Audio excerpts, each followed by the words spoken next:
sa kanya, okay lang, di ka naman makatawid. Pag tinanong saan tatawid, dyan sa EDSA. Ganun dapat kalakas ang loob mo na nag-networking ka because, ladies and gentlemen, believe me, nakatawid ka na. When a lot of people cannot even cross because they're afraid, because they have no opportunity. When a lot of people hindi makatawid-tawid kasi hindi nila kaya, wala silang opportunity. O kaya hindi nila ma-break yung kanilang old beliefs or programs or paradigm. Ikaw na nag-i-aim global, nandito ka na.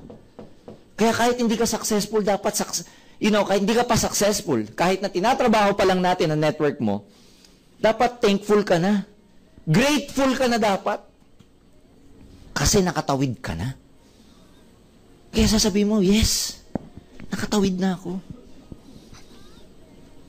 Kaya ngayon, pag ganito nakaka-attend ka ng NDO, sa totoo lang, ng mga training, mas masarap mag-network. Like, if you get to the stage na alam mo na yung kabuuan ng networking, kung alam mo na yung buong mukha ng networking, tapos saka ka nagre-recruit, nagpo-prospecting, pag may hindi naniniwala sa inyo, dahil sa alam mo sa negosyong to, hindi ka masasaktan. Maawa ka sa kanila. Parang manghihinayang ka. Kaya pag may mga taong hindi maniwala sa inyo, patawarin nyo na lang. Sapagkat di nila alam ang kanilang ginagawa. Hindi nila alam. Kasi ang akala nila sa networking, bilog-bilog lang eh. Akala nila, recute lang dito eh. Hindi nila alam, quadrant ito na, tumatawid ka. Not only that, may mas malalim pang bahagi ang networking, yung tinatawag na law of leverage. Kaibigan, ito ang tatandaan nyo kahit hindi na ho kayo, hindi tayo magkita-kita. Hindi ko alam kung sino sa inyo yung mag-stay for good sa networking o sa AIM Ang huwag nyo kakalimutan sa buhay yung tinatawag na law of leverage because according to experts, this is the most important technique to wealth. Ulitin ko most important technique. Technique siya to wealth. Ano ba yung law of leverage? The ability to multiply yourself. The ability to multiply your time. Yan ang dahilan kung bakit sa atin may recruiting. Kasi kaya ka nagre-recruit para paramihin yung sarili mo. Kaya yung mga tao na ayaw nila sa networking kasi daw may recruit, ang inaayawan nila actually yung law of leverage. Ang inaayawan nila yung most important technique to wealth. Kaya pag nagre-recruit ka, wag mong ikahiya. Kasi ginagawa mo yung most important technique to wealth. Huwag mo ikahiya yung pagre-recruit because this is the most important technique to wealth. Ladies and gentlemen, believe me. The richest man in the Philippines right now is Mr. Henry C. Do you know how he was able to do that? According to Forbes magazine, last year, 2011, sorry, hindi pa 2012 to Nung 2011, si Henry C., ang worth niya is about $7.4 billion. Gaano kalaking pera yung 7.4 billion? Sige nga. Malaki, maliit? Ay, sobrang laki yan. Gawin na lang nating 7 billion na lang. Para madaling computin. 7 billion, magkano yun sa peso? Sa 40. 7 billion times 40 pesos per dollar, magkano yan? 280 billion yan. Tama ba? Tama. Siyam na zero po yan. Ang dami zero. Yung iba nga, 2 zero lang, hirap na siya, siyam Gano'n kalaki yung pera? 280 billion. Gusto niyo malaman? Kung ikaw si Henry C. at uubusin mo yan, paano mo ubusin? Di mo maubos. Kahit 1 milyon ang ubusin mo araw-araw. Kunwari, meron ka 280 billion. Ubusin mo. Ang goal mo, ubusin. Gumastos ka 1 million a day para lang maubos siya. Magkano magastos mo sa 1 linggo? 7 million lang. Sa 1 buwan? 30 million. Sa 1 taon, 365 million lang. Simply divide this by 365 million. Ang lalabas dyan, years. Gusto niyo malaman ilang years? Ha? 976 years. Ganyang kalaki perang yan. Paano mo ubusin? Kailangan mong mamatay, mabuhay, mamatay, mabuhay, mamatay, mabuhay bago mo maubos. At yan yung kayamanan, nakaapu-apu-apu-apuhan na niya, mayaman na. Diba 2012 lang ngayon? Malamang yung Henry C. family by 2100, kilala pa si Henry C. yung lolo eh. Tama? Baka pag yung mga apo niya naglalaro, alam mo yung lolo ng lolo ko, si Henry C. Tama ba? Kayo po yung lolo ng lolo nyo, kilala nyo pa? Walang nagawa eh, kaya hindi natin kilala. Tama ba? Can you imagine gano'ng kalaki? And how was he able to do that? Because of leverage. Paano? Oh, isa sa mga negosyo nito yung tinatawag na SM Prime Holdings Company. It's a holding company. Under that company, maraming kumpanya. Nandyan yung SM. SM, marami konti. Bawat SM, tanong, may tenant wala? Meron. Ang SM, maliit na community. Pag pumasok ka, bayad ka sa parking. Pag nag-shopping ka, kita siya. Pag nagutom mga anak mo, kita siya. Pag nanood ng sine, kita na naman siya. Bago ka umuwi, yung kinain mo lahat, pati basura, kita siya. Pati basura ni Henry C. binibili. Kung alam niyo po sa loob ng SM, may mga contractor yan, binibili basura niya. Can you imagine? Eh sa dami ng SM, magkano kinikita ni Henry C? Buti kung SM lang. Meron pa siyang BDO. Daming BDO. Alam niyo, 10 years ago, kilala niyo yung BDO? Hindi. Hindi. Ano ginawa niya? Bakit nakilala BDO? Aggressive, nag-branch out. Tapos pinalitan niya pa yung banking hours. From 9 to 3, ginawa niyang 9 to 5. Pag yung bangko nasa loob pa ng SM, hanggang alas 6 pa yung iba. Kanya yung alas 7 pa nga eh. Dati naghahabol kang yung cheque mo, puputok, alas 3 lang. Tama, popondohan. Ngayon hanggang alas 5, meron ka. Kung nalate ka sa alas 5, takbo ka sa mall. May BDO sa mall eh. Hanggang alas 7. Ang galing. Buti kung BDO lang. Meron pa siyang China Bank. Oh, kanya rin yan eh. Oh, ano pa? Meron pa siyang SM Development Corporation. Oh, meron pa siyang manufacturing. Alam niyo yung bonus? Kanya yan eh. Nasa retail pa siya. Nasa real estate pa. Ang dami negosyo. Ano negosyo niya? Ha? Bilog-bilog. Sinusutan, ganun din eh. Oh, meron siyang La Tondena. Oh, meron siyang Fortune Tobacco. Although part ng Fortune Tobacco already sold. Meron siyang Philippine Airlines.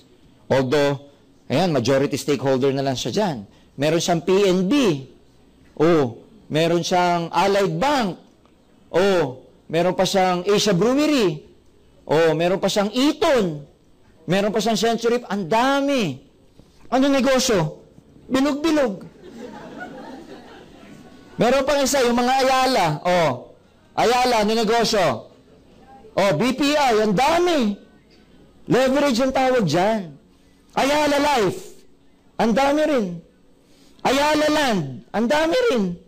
Yung Ayala Street, tignan nyo, kanila nga yun eh. Tama?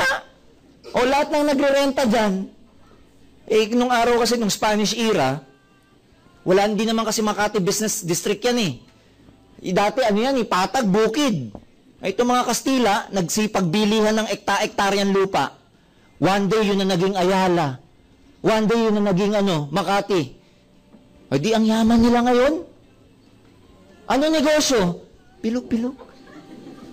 Ang negosyo Networking. Networking. Leverage. Ito ngayon na maganda. Ikaw to. Magre-recruit ka, pararamihin mo.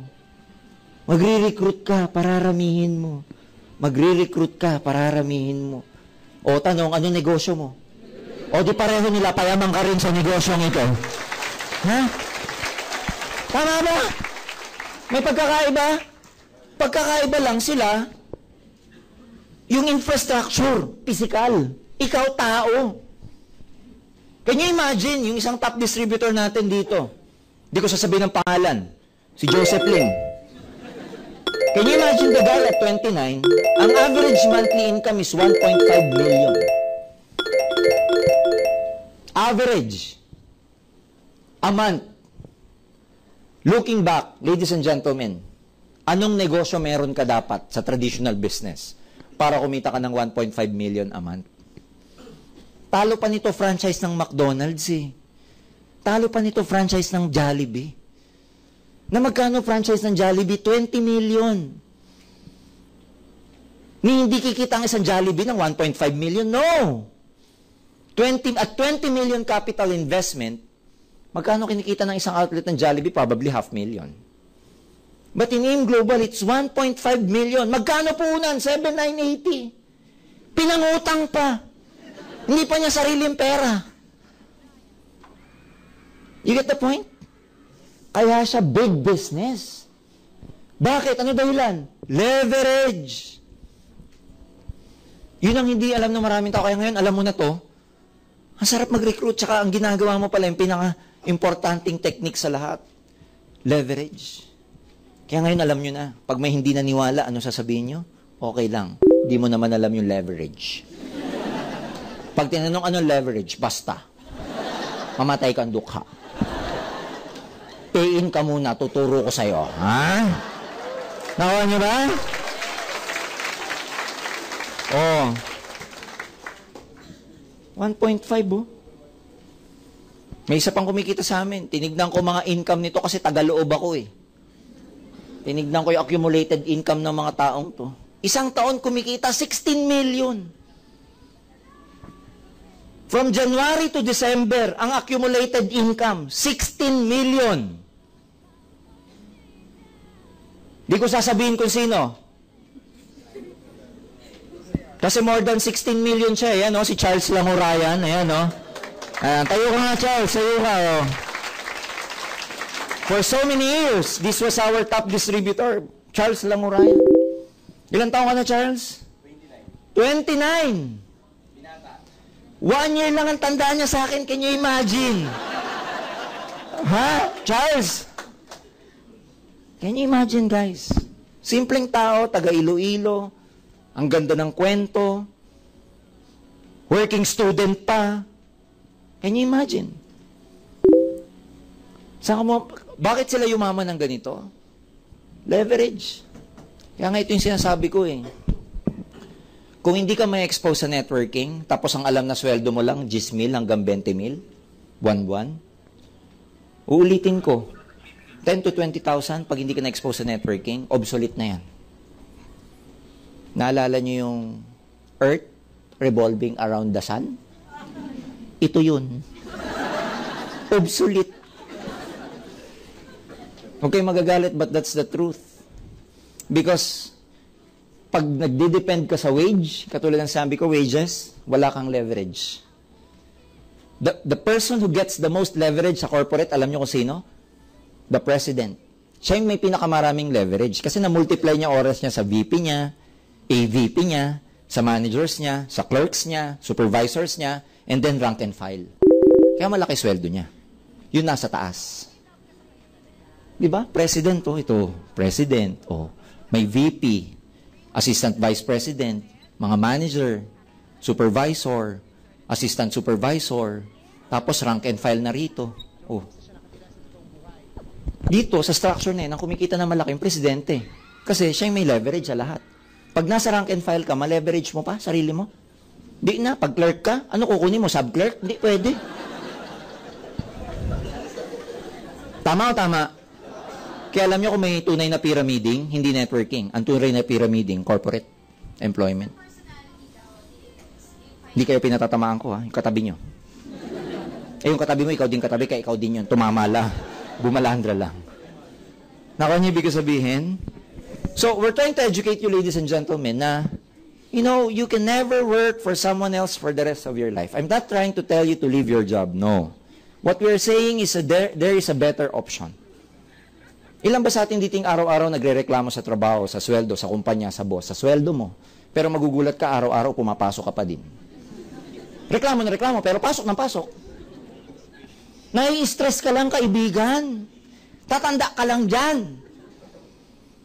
Dito may stress din. Pero ang pagkakaiba, yayaman ka naman sa AIM Global. Oh. Wag na yung 1.5 million na kinikita ng mga taong to eh. 100,000 na lang buwan-buwan eh. Kailan ka pakikita ng 100,000 buwan-buwan kung hindi ka magne-networking?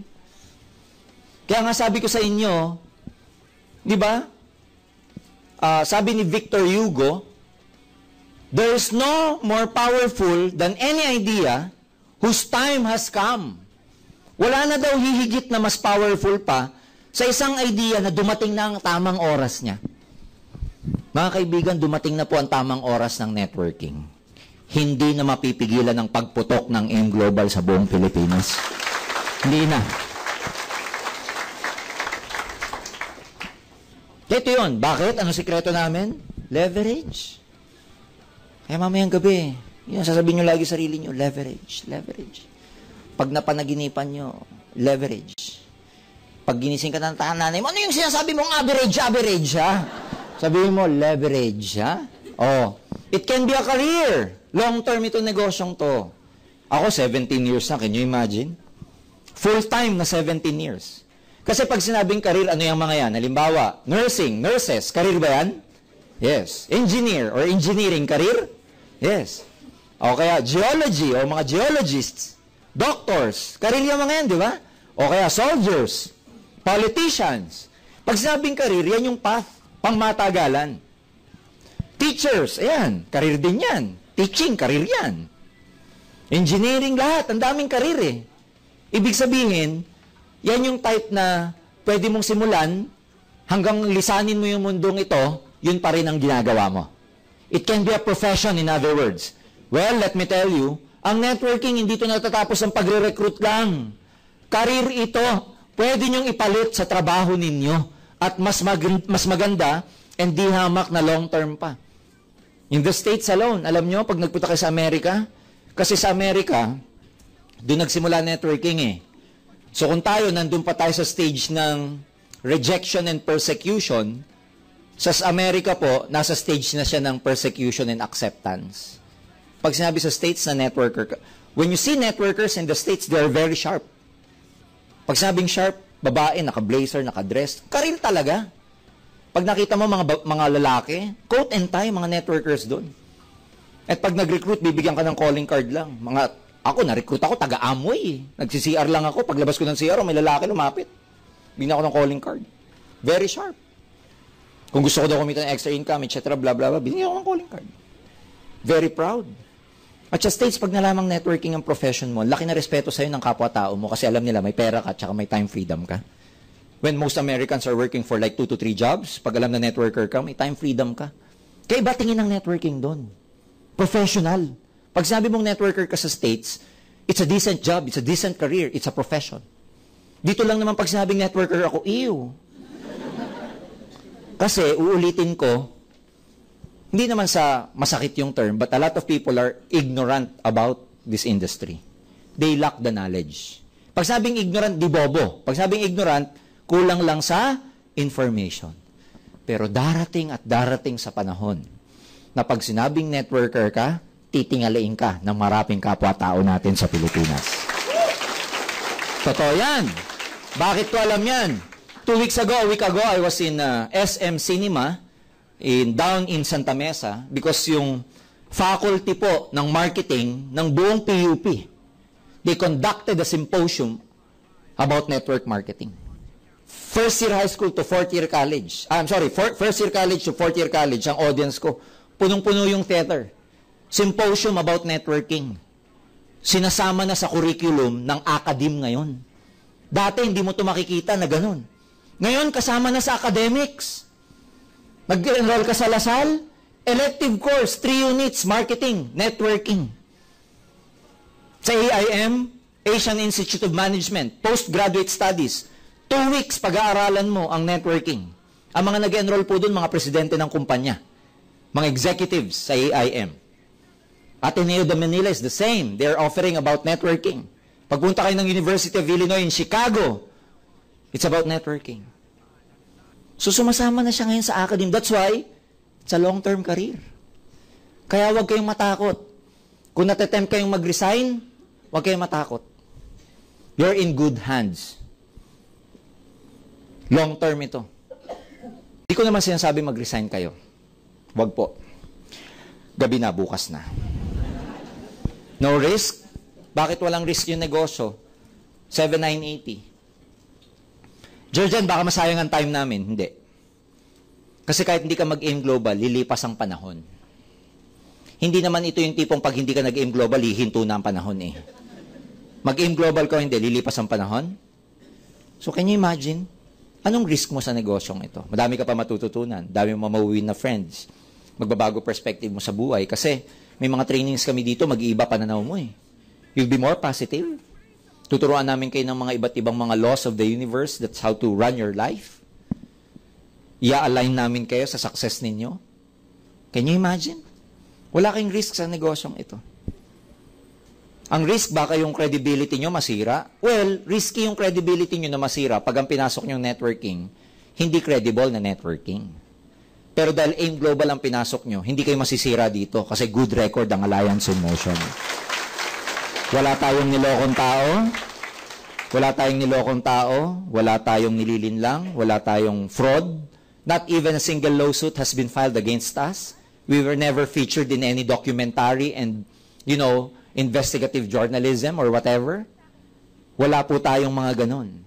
Kaya very credible siya. Hindi kayo masisira. At ito yung networking na pag nakita nyo, ang crowd ng AIM Global, halo, may bata, may gitna, may thunders. Ha? Iba-iba. Iba-iba. Lahat covered. Clear? It's a portable business. Kahit saan pwede mong dalhin. Kahit sa aeroplano, pwede ka mag-recruit. Sarap mag-recruit sa aeroplano eh. Yung katabi mo. Kahit ayaw, makikinig eh. Hindi pwedeng pumara eh. Para, ayoko na, hindi eh. Talagang makikinig, oo lang siya ng oo pag nagre-recruit ka. Wala magawa. Portable. O, can you imagine kung ang negosyo mo hardware, portable, hardware? Hindi. Ito, may laptop ka lang, pindot ka lang ng pindot. O, kahit di ka marunong. Alam niyo mga hindi marunong mag-explain dito? Nako, alam niyo ano technique? Yung hindi marunong mag-explain ng business na dito, 1.5, ganyan, manual. Mag-invest kayo sa laptop. Tapos kunin nyo sa apply nyo yung PowerPoint presentation ng OPP. Kasi pindot ka lang ng pindot dun. Alam nyo, susunod dyan, ito, 1.5. Tapos pagkatas, babasahin mo lang, lumalabas na, o pindot ka lang ng pindot. Kaya ang investment mo lang, kukulang, yan, ganyan ka lang ng ganyan. No? Totoo yan, yung mga downlines namin, distributors namin from the provinces na hindi kayang mag-manual OPP, they get the USB from their upline, copy it in their laptop, pindot lang ng pindot. Tapos ang laptop pa nila, hindi pa yung malalaki, yung notebook lang, yung maliliit. So can you imagine, kahit saan ka magpunta, pindot ka lang ng pindot. It's a portable business. Ang galing, di ba? Ano pa? It's a global business, ladies and gentlemen. Whether you like it or not, people are more connected now than ever. We're very proud to tell you that 2 days ago, we officially launched, we officially opened our international headquarters in Hong Kong. Kabubukas lang po nung office natin sa Hong Kong. Ang maganda sa Hong Kong, lahat ng products sa Philippines, products din sa Hong Kong. Kung meron tayo ditong 11 products, may 11 products din sila ron. So, ang dali. Ang dami namin mga distributors ng mga network nila nasa iba't ibang lupalop ng daigdig. Can you imagine? Lalo na ngayon dahil sa FB, ang dami makukuha online. Ladies and gentlemen, it's a global business. That's why ang impact ng AIM, networking, you can practically make money 24 hours a day. Bakit 24 hours? Halimbawa, may grupo ka sa States. Oh, sa mga oras ito, mamaya tulog ka na. Pero mga grupo mo sa States, gigising na. Sila naman bibili, magbebenta, magre-recruit. Habang tulog ka, kumikita ka. Tama? Pag tulog ng grupo mo sa States, gising ka naman dito. Gising din grupo mo. Dito ka naman kumikita. Kaya kahit tulog ka, kumikita ka. 24 hours a day. Yun yung malaking advantage ng networking because ilang bilyon ang tao sa buong mundo. Ilang Pilipino ang meron sa buong mundo. Mga Pilipino, kahit saan ka magpunta, may Pinoy. Kahit saan ako magpunta, may Pinoy. Makaikot na ako, US, lahat, Asia, ang daming Pinoy. Minsan kahit na yung restaurant na yung talagang titignan mo siya, wala nang Pinoy dito kasi itong restaurant na to talagang let's say, a Greek restaurant. Pagpunta ko, nagsiserve, Pinoy. Bisaya pa. Can you imagine? Ang dami talaga. Kaya hindi kayo mauubusan. Kaya yung mga magsasabi na, ang dami nang nag-aim global sa Pilipinas. Teka muna, hindi lang Pilipinas ang teritoryo natin. Ang dami natin sa buong mundo. Maubos mo ba, Pinoy? 100 million? Oh. Open tayo sa Taiwan, Singapore, Hong Kong, Hawaii, Dubai, Nigeria, mag-open pa sa Ghana. This year, we're opening up in Kuwait, Qatar, and South Korea. Ang dami. May Europe pa. Hindi ka maubusan. Kaya yung mga magsasabi na, ay, huli na ako dyan. Oh, pwede mong gawin part-time. May trabaho ka, part-time. Kaya ito yung type ng business na pwede mo siyang gawing second job. Pero let me tell you na darating ang panahon na mas malaki ng income mo dito kaysa sa full-time job nyo. Gusto nyo ba yon? Yes. Gusto nyo ba na yung part-time nyo mas malaki sa full-time? Yes. Kasi pag nangyari yon, pwede mo nang bitawan yung job mo. Di ba? Yung bang tipong pag mas malaki na yung part-time mo kaysa doon sa full-time, you can leave your full-time job and then run your own show in your business. Ito pa naman, pag nag-aim global ka, ikaw ang director, actor, ikaw lahat eh. Wala na nagsusupervise sa'yo. You can declare everyday a holiday pag successful ka na. Hindi mo na kailangan mag-declare si Pinoy. Pag successful ka na, ha? Pag hindi pa, wag ka muna mag-declare ng holiday. Kasi ano yan eh, one good thing about networking is, yung hindi ka magkaroon ng boss. One good thing about life is not being beholden to anyone. Masarap yun eh. Yung wala kang boss. Masarap po yun. Kasi I'm an engineer before. Alam ko yung buhay ng may boss. Alam ko yung buhay na may project kang tinatapos. Alam mo yung pag pumasok ka na dekahon na kung ano yung gagawin mo. Alam mo na yung naka-mindset ka na pag pumasok ka, you are out to please someone. Mahirap yun eh. Kaya ko i-compare kasi nung nag-networking ako, nag-full-time na ako, ang sarap ng feeling na kahit hindi ka pa, kahit na wala kang hinahabol na oras. Meaning, kahit anong oras gusto mong gumising, pwede. Kahit anong oras mo gusto matulog sa gabi, pwede. Hindi ka tulad nung pumapasok pa ako kahit di ka pa inaantok, ima-mindset mo yung sarili mo. Tulog ka na, maaga ka pa bukas, tulog ka na. At kahit anong himbing ng tulog mo sa umaga, pag kailangan mong pumasok, papasok ka na, gigising ka na. Yung maliit na gano'n na bagay, alam na, napaka-grateful ko sa networking because of the freedom it gave me. And mangyayari yun dito kasi naka-design ka to become really successful. May baby camel na nagtanong sa mami camel. Sabi niya, Mami, bakit po yung pilik mata natin ang haba? Sabi nung mami camel, kasi naka-design yan for the desert. Para pag nagkaroon ng sandstorm or wind or whatever, hindi tayo mapupuwing or the sun will never go inside our eyes. Parang ganyan. Ganun po ba, Mami? Mami, bakit po mahaba legs natin, Mami? Naka-design yan for the desert. Kasi syempre, yung sand malambot, and kailangan mahaba yung legs natin so that when we walk, hindi tayo ma-stack up or hindi tayo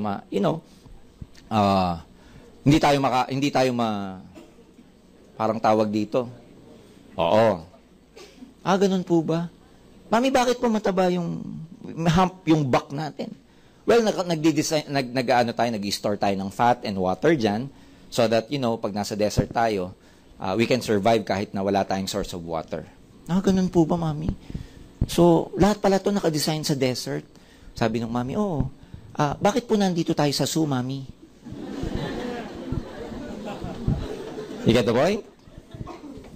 So, those who are working, ask about yourself. Ask that about yourself. Okay? Family business. Ito yung negosyo na pwede mo isama kahit sino. Pwede mo isama family mo, etc. Mother, brothers, sisters, relatives, etc. May isa kaming family dito na is distributor, family sila, yung mga Razon family. They're very successful. Nanay, ang upline, yung dalawang anak, ang downline. Kaya yung nanay, grabe, si Nani nandito sa kabila, si Hino, grabe, yung laki. So may mga family na nag-join dito, mas lalo sila naging close, mas lalo po silang, isa lang ang naging direction nila, kaya isa lang yung naging galaw nila. So, dito pwede yung isama yung mga family, hindi katulad ng mga ibang negosyo, ang hirap magsama ng kapamilya, tama? Yun nga lang, pag naka-mindset ka dito na mahirap mag-recruit ng kamag-anak, mahirapan ka talaga. Kasi minsan, inuunahan natin yung sarili natin. hindi ko marirecruit tong kamag-anak ko kasi tigas ng ulo nito. Tama, hindi mo nga ma-recruit. Pero one thing, everyone is someone else's relative. Tama ba? Kunwari kamag-anak mo, hindi mo na-recruit. Na-recruit ng iba. Pwede ba yon? Kasi, lahat tayo may relative eh. So ang maganda rito, kahit sino pwede nyo isama. Isa na appreciate ko sa networking, alam nyo yung lahat pwede mo isama. Pero kung ayaw mong katrabaho, pwede ka rin mamili. Tama? Sa job, di ka pwede mamili ng boss mo. Tama? Sa corporate, di ka pwedeng mamili kung sino makakasama mo. Dito, pwede ka mamili kung sino makakasama mo. Kaya, para sa akin, kung sino yung gusto nyo isama, makaibigan ninyo, ako, ang laking naging advantage sa amin na networking kasi mga naging downline ko o kasama ko sa business, mga kasama ko rin ng college. So, naisama ko sila sa business. Kaya parang, alam mo yun, para lang kaming nag-aaral, para lang kaming nasa college days so nagne-network kami. Isa pa, yung mga taong ayaw mong isama, pwede mo rin piliin, huwag mo rekrutin. Para hindi kayo magkasama-sama dito.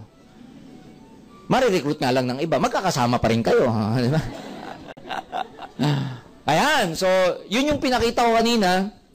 Yun po yung mga bagay na makukuha nyo sa networking. But, as I said, that alam mo na, educated ka na about the bigger picture about this business. Ladies and gentlemen, ulitin ko, pag may hindi naniwala, everyone, dapat hindi na kayo madala kasi unang-una, mas alam nyo na kung ano yung nawala sa taong yun pag hindi siya sumama sa inyo. Hindi kayo nawalan, sila nawawalan. So, ang trabaho mo, ibigay yung opportunity. Pag ayaw nila, wala kayong magagawa ron. Pag nagustuhan nila, di okay. Pag ayaw, wala talaga. Dito, papasok yung importance ng tamang attitude. Kasi, attitude is everything in this business. Kahit maganda yung negosyo natin, kahit malayo mararating mo dito, pero believe me, pagka hindi naman tama yung attitude mo, wala ring taong sasama sa'yo. May sasama man, pero magkukwit din sila along the way. So dito dapat tama. Ibig sabihin, may mga proper attitude tayong ipapractice. Number 1, dapat magkaroon ka ng good learning attitude. As I said, hindi natin kailangan na linya to. Pag pumasok ka dito, it doesn't matter kung linya mo siya o hindi. Kahit ano pa yung profession mo, it's okay. Pero pag nandito ka na, you must have a good learning attitude to learn. There is everything to learn. Hindi importanteng linya mo siya. Pero pag nandito ka, dapat gawin mo na siyang linya. And paano mo siya magagawang linya? By learning about this. Ako, nung pumasok ako ng first year college, hindi ko naman linya engineering eh. Naging linya ko siya after 5 years. Kasi pinag-aralan ko. Ganito rin to. Hindi ibig sabing networker ka pag pumasok dito. No. It's okay. Pero pag nandito ka, paano mo siya gagawing linya? Attend. Kasi pag uma-attend ka ng training, tumataas yung kumpiyansa mo eh. Do you feel good? Yes. Ngayon, do you feel good? Yes. Di ba parang yung iba nga, pakiramdam, parang gusto na umuwi, gusto mo na mag-recruit, no? Yung bang tipong iniisip mo, gusto ko na umuwi. Parang paglabas mo dito, parang kang toro na umuusok yung ilong. Yung bang tipong, nasaan kayo mga recruit? Nasaan kayo? Ha? Pero pag na-enjoy ka, ang hirap talaga. Grabe, magkukwit na ako. Tama ba? Kasi pagka ikaw, parang baterya lang yan eh. Nade-drain din tayo sa labas, so pupunta kayo dito para mag-recharge. Pangalawa, hindi lang yon. Pupunta kayo dito kasi itong office natin, ito yung atmosphere, ito yung environment, naka-vibration, ibig sabihin, naka-frequency mo. Ibig sabihin, pareho kayo ng vibration ng mga tao dito eh. Ito yung environment na pag pumasok ka, iba vibration dito. Mataas ang energy, very positive. Tapos, pare-pareho kayo ng frequency. Kahit na hindi kayo nag-uusap ng katabi mo, you feel energized. Hindi ka tulad sa trabaho, nakaka-drain. Ganito yan eh. Pag meron kayong gustong makuha sa buhay, katulad ng sinabi ko kanina, higher self. Pag gusto mo maging successful, you want to get your dreams, tandaan nyo to, nag-iiba na po yung vibration nyo. Ulitin ko, kasi everything is made up of energy and everything is vibrating. So, pag may gusto ka makuha, quote-unquote, in AIM Global, nag-iiba na yung vibration mo. In fact, pati salita mo, nag-iiba na eh. Tama? In fact, pag ang kasama mo, hindi taga AIM Global at kung ano mga pinag-uusapan, hindi ka na makarelate. Meron ba ganun dito? Yung mga matatagal dito, di ba dati, nasasakyan mo yung kaopisina mo pagka may ka-office mate ka who keeps on ranting, alam mo yung nagra-rant, yung who keeps saying, complaining, and, alam mo ganito, ganyan, nasasakyan mo pa siya. Pero nung nag-aim global ka, naka-attend ka ng mga training, pag pinakikinggan mo siya, parang, hindi mo na mag-get, parang, hello, ang simple-simple ng problema mo, ganyan ka. Tama ba? Pati minsan yung languages, nag-iiba na. Dati pag ang pinag-uusapan nyo, yung chismis, okay lang. Pero pag nag-aim global ka na, tapos may chismis ka naririnig, parang hindi na tama, hindi ka na makarelate. Tama ba? Dati ang pinag-uusapan sa office, parang, bago relo ko, bago sapatos ko. Pag nag-aim global ka, hindi ka na na-impress doon. Kasi ang tinitignan mo, magiging bago kotse ko. Tama ba? Naintindihan ba nila ako? Kasi nag-iiba na yung vibration mo. Nag-iiba na siya. Unfortunately, pag may mga kaibigan ka na hindi nakasabay sa vibration mo, hindi mo talaga sila maisasama sa negosyong ito. Meron talagang maiiwan kayo kasi gusto mo na mag-grow. Sa isang room na punong-puno ng furniture at magpapasok ka ng panibagong furniture, ano gagawin mo para magkasya? Magtatanggal ka. Tama ba? Sa buhay, ganun din. Hindi ko sinasabing may tatanggalin kayong tao. Para mayroong bago. Pero dahil nagbabago na yung vibration nyo, marami kayong mga magiging kasama, dahil hindi nyo na pareho ng vibration, hindi nyo na sila magets.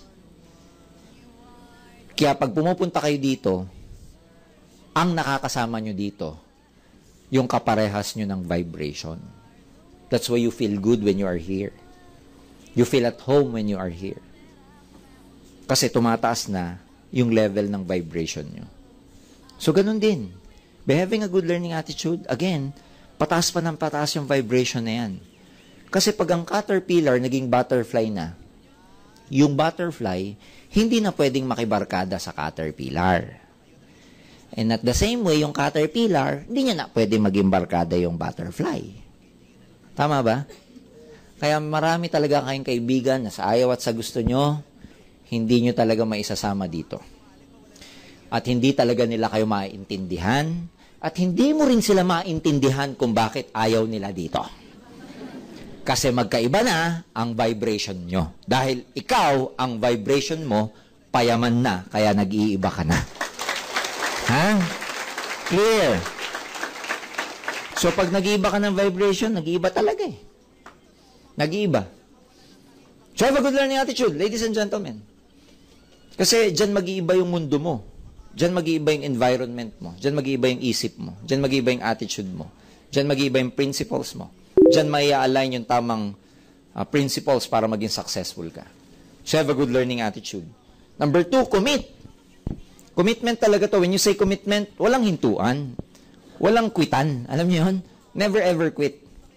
You see, nobody fails in this business. People only quit. That's why they fail. So as long as nandito ka, committed ka, malayo mararating nyo sa negosyong ito. Importante yung commitment. Now, ang tanong dito, paano kayo makakommit ng malalim? Depende yan sa motivation ninyo. Di ba yun yung kwento ng rabbit at saka fox? Sabi ng fox, hahabulin niya yung rabbit for his lunch. Hinabol ng rabbit, pero hindi naabutan yung, hinabol ng fox, pero hindi naabutan yung rabbit. Bakit? Kasi magkaiba ng motivation yung rabbit at fox. Yung fox was running for his lunch, pero yung rabbit was running for his life. Kahit ikaw man yung rabbit, papahabol ka? Magkaiba, tama ba? Yan yung pagkakaiba na lagi kong kinukwento. Bakit mas maraming mga non-professional people who become successful in networking? Whereas may mga professional, highly intellectual, intelligent, smart people compared to this non-professional, and this professional can never make it. Level ng commitment, magkaiba eh. Hindi level ng galing kasi rito eh. Kaya nga ang tawag natin attitude eh. Kaya nga ako sa InGlobal, pagalingan, dapat lahat ng mga kumikita dito, cum laude eh. Hindi eh. May kumikita dito, grade 5 lang tinapos. 2 kotse. Dami kong kilala. Cum laude, kotse. Bakit ganun? Level of commitment. Pinag-aralan ko yan eh. Bakit mas maraming minsan, kumpara mo yung professional and non-professional, same time nag-join, pero after 6 months, yung isa, nag-quit, yung isa tumuloy. And you will be amazed, yung tumuloy, yung non-professional pa. Bakit? Kasi ganito, commitment. Yung professional, pag nag-join, at the back of his mind, meron siyang fallback eh. Kuha niya? Meron siyang babalikan eh. Yung non-professional, pag nag-join, walang babalikan eh. Tricycle driver nung nag-join eh. Tawag ko dun sa job nun, dead-end job, ang tawag sa mga ganun. Pag sabing dead-end, dead-end. Walang promotion dun eh. Nakakita kayo na promote tricycle driver? Wala. Tama ba? Ang tawag dun, dead-end job. Leo Kaduyak, nagtitinda ng tuyo, dead-end job. Kaya nung ginawa networking, nakakita dito ng pag-asa na magbabago buhay nila, buhos na lahat. Wala nang babalikan eh. Parang yung rabbit, running for their lives. Yung engineer nag-join, yung secretary, mataas ang sweldo, nag-join. Nahirapan ng konti, huwag na, katamad naman, kumikita naman ako. Na-reject lang, ayaw na. Napahiya lang ng konti, tapakan lang yung pride, ayaw na. Yun ang maganda sa non-pro, what pride? Clear? Saan nagkatalo? Level of commitment. So ako, nung nag-join ako, kahit na iniisip ko may fallback ako, mindset ko yung sarili ko. Kahit alam ko na may fallback ako sa work ko, I came from a good job, I came from a good company, believe me. I came a very, very good, promising career ang iniwan ko. Pero, mindset ko yung sarili ko na, ito yung gusto ko eh.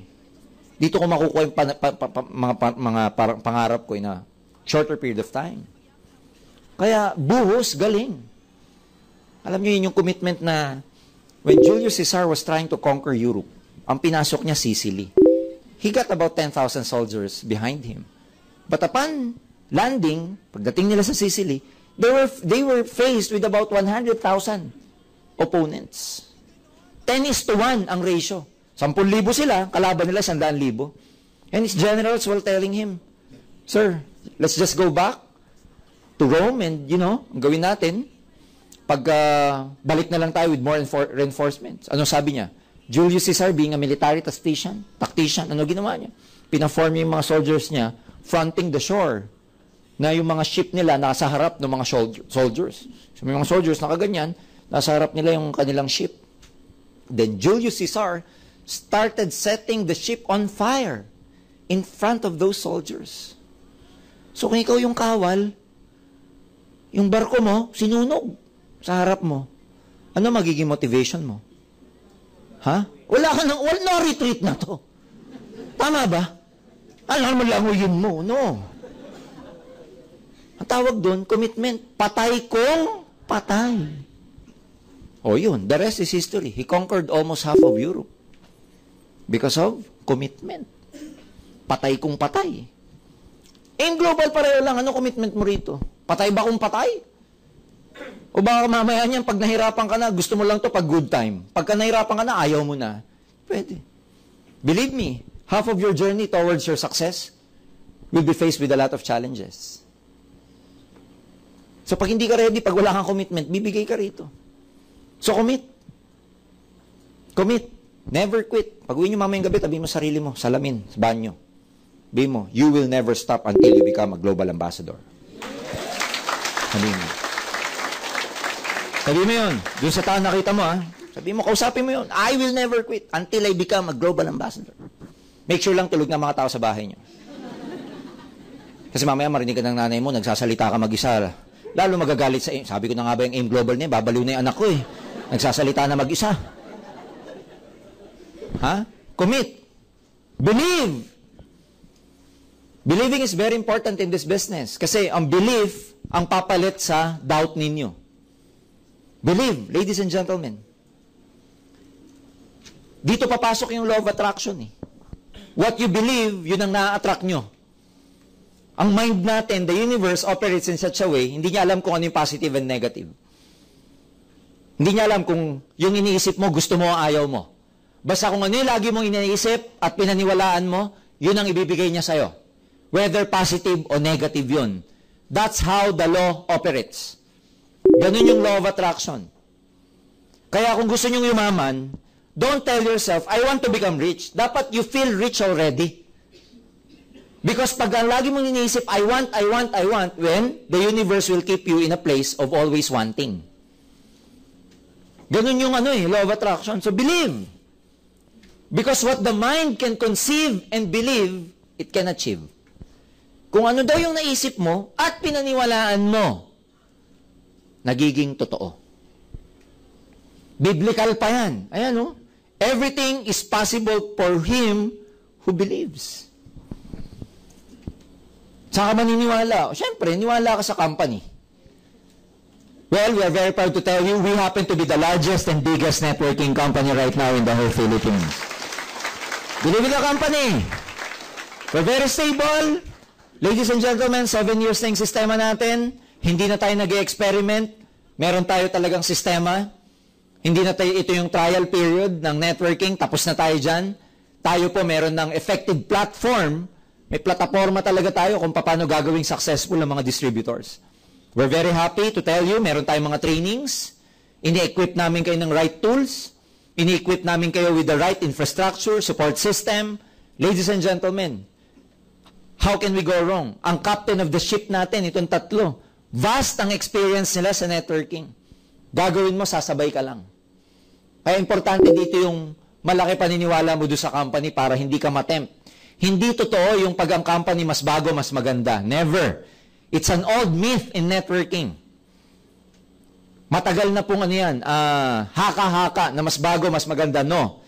Mas matagal, mas maganda, mas stable. What else? Of course, it's more fun in AIM Global. Believe in the products. There's no shortcut. The only way you can believe in the product is to use the products. Walang shortcut dyan. Kailangan, as a professional networker, gusto nyong gawing career to, user kayo ng product. Bakit? Example ka sa grupo mo. Ang hirap nang pupunta downline mo sa bahay niyo, coffee mo, coffee ko. Pag ikaw, ang coffee mo, coffee ko, may tama ka. Taga-AIM Global ka, tas ang coffee mo, coffee ko. Alam mo kung bakit? Pag heavy user ka ng product, ang magiging downlines mo, users din ng product. Tama? Pag nakikita nila ikaw, baliw ka sa product, iniinom mo, etc. Pag nakita ka nila, iinom ba sila? Gagamit ba sila? O di mas malaki unilevel at saka stair step mo? Clear? So believe in the products. Kailangan, you have to be a product, you have to be the product of your product. Ganda to sa bad breath. Kausap mo. Text-text na lang. Text-text.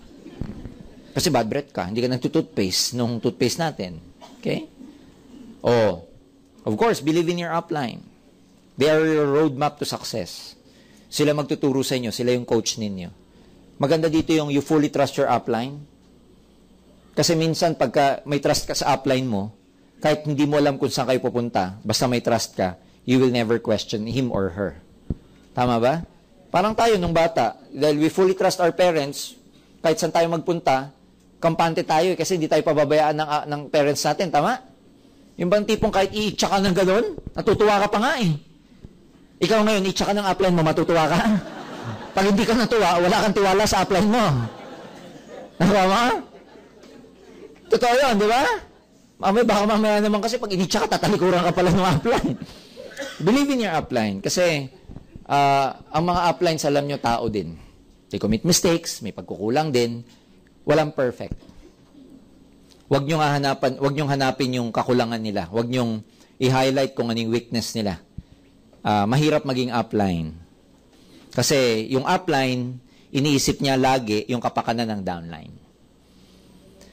So, palakpakan nyo yung mga uplines ninyo. Sabihin mo sa kanya, sabihin mo sa upline mo, I love you. Sabi nyo isa, I love you. Dabog, may kasamang dabog. Hindi, totoo yan kasi, alam mo, body-body dapat kayo ng uplines nyo. Okay? Kayo yung magkadikit. ang burden nalilesen pagka nagtutulungan kayo. At the end of the day, it's the relationship that will, make you successful in this business. Dapat maganda yung team up ninyo, camaraderie ninyo ng grupo ninyo. Happy ba kayo sa upline nyo? Yes! Diba? Yung iba natatawa. Natatawa siya kung happy siya sa upline niya. So believe in them. Of course, believe in your downlines. Yung downline ninyo, parang parang pagpapalaki ng mga bata. Yung mga bata kasi, sa parenting ba, kung ano daw yung sinasabi mo sa kids, okay, whether positive or negative, it goes through their subconscious mind na pag pinaniwalaan nila, yun ang mangyayari sa buhay nila. Katulad no, si Tiger Woods, bata pa, did you know that Tiger Woods was actually playing golf at an early age of 3? 3 years old pa lang, pumapalo na po yun. Yung laruan na golf. And yung father niya, laging sinasabi sa kanya, you will be a world champion. You will be a world champion. Pinaniwalaan ng bata. World champion. Kung kilala nyo si Martina Hingis, Australian, no?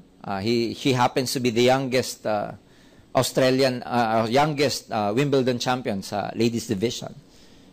Nung sinapupunan pa si Martina Hingis, yung nanay niya, avid fan ni Martina Navratilova. Yung Martina Navratilova, yun po yung sikat na tennis player nung araw. Fan yung nanay. So pinangalan niya doon sa anak niya, Martina, tapos ang apelyido, Hingis. So sinasabi niya, bata pa lang si Hingis, sa tiyan pa lang, di ba? Idol na idol kasi nung nanay si Martina Navratilova, sinabi doon sa baby Hingis na magiging katulad ka ni Martina Navratilova. And true enough, habang lumalaki itong mga bata, yun ang reinforcement, yun ang nangyari.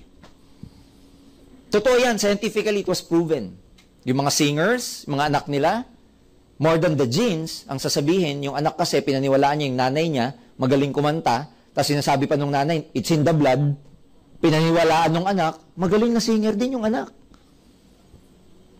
The same is true. Doon sasabihin mo, kriminal ka, walang hiya ka eh. Alam mo, pag lumaki ka, mamamatay tao ka. Totoo po yan. Ganon din dito. Believe in your downlines. Pag pinawalaan mo, binigyan mo ng confidence yung downlines mo, binigyan mo ng belief, binigyan mo ng leadership, ganon sila mag-grow eh. Huwag kayong mambe-baby ng downline. Pag binaby nyo downline nyo, hindi sila mag-grow. Hayaan nyo yung downline nyo madapa minsan, magkamali. Hayaan nyo minsan na may kausap siya, hindi ka dumating. Set up yan. Magalit man siya sa'yo, pero okay lang. May natutunan siya doon sa pagkakaiwan mo sa kanya. May ginanyan kami. Downline ko. Gusto namin mag-OPP na siya. Ayaw talaga mag-OPP. Ang galing-galing na ayaw talaga mag-OPP mag-isa. Lagi akong kasama. Cavite, one time. Ako pa rin. Sabi, kasi mga kamag-anak ni Aguinaldo. Punta kaming Cavite. Alam ko na ginawa kong technique. Nagsakit-sakitan ngipin ko. Nabas pa lang kami. Sakit ng ngipin ko, bro. Hindi ko kaya talaga magsalita. Ikaw na. Lintik, binalin ako na napakaraming Ponstan. Di pa rin nalis. Sabi ko, sakit. Napilitan. Upline ko, ginawa sa akin yan. Upline ko, may home party kami. Dati, ang trabaho ko po dati, nung ako'y nagne-network, tagadala lang ako ng pandemo eh.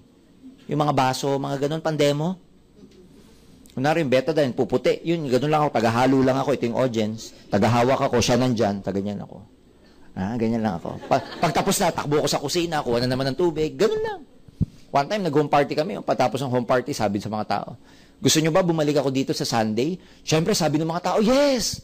Kasi yung upline ko, number 1 ng company namin before. Tapos, siya po yung kauna-unahang networker na na-feature po sa documentary like People, Extra. The first one who happened to buy his own Ferrari. Best friend ko nung college to. So sabi ng mga tao, yes, babalik ako. Di ako naman, nasa kusina, naghuhugas ako ng baso. Naku, babalik yung upline ko rito. Sabi ko, pag-uwi namin, kotse kami. Pare thank you kasi babalik ka sa Sunday, hindi ko alam na in-announce mo sa mga tao yun. Hindi ko mikibo, nagda-drive lang. Maya, sabi sa akin, pare, hindi ako pwede sa Sunday, namutla ako.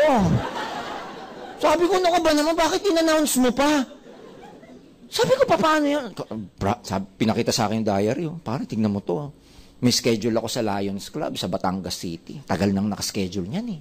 Sabi ko, bakit mo in-announce pa? Pare, dapat di mo na in-announce. Anong gagawin ko niyan? Ika-cancel natin yan. Alam mo, sabi, wag mo i-cancel.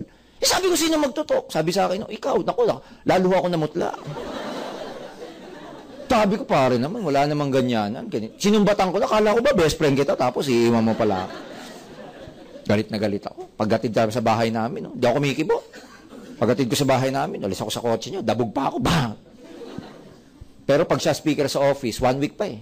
Pag siya speaker sa office, nasa dulo ko, nire-record ko. Alam mo yung recorder nung araw, yung nakagan. Nakikinggan ko. Doon ako natuto. Home party. Salita ako.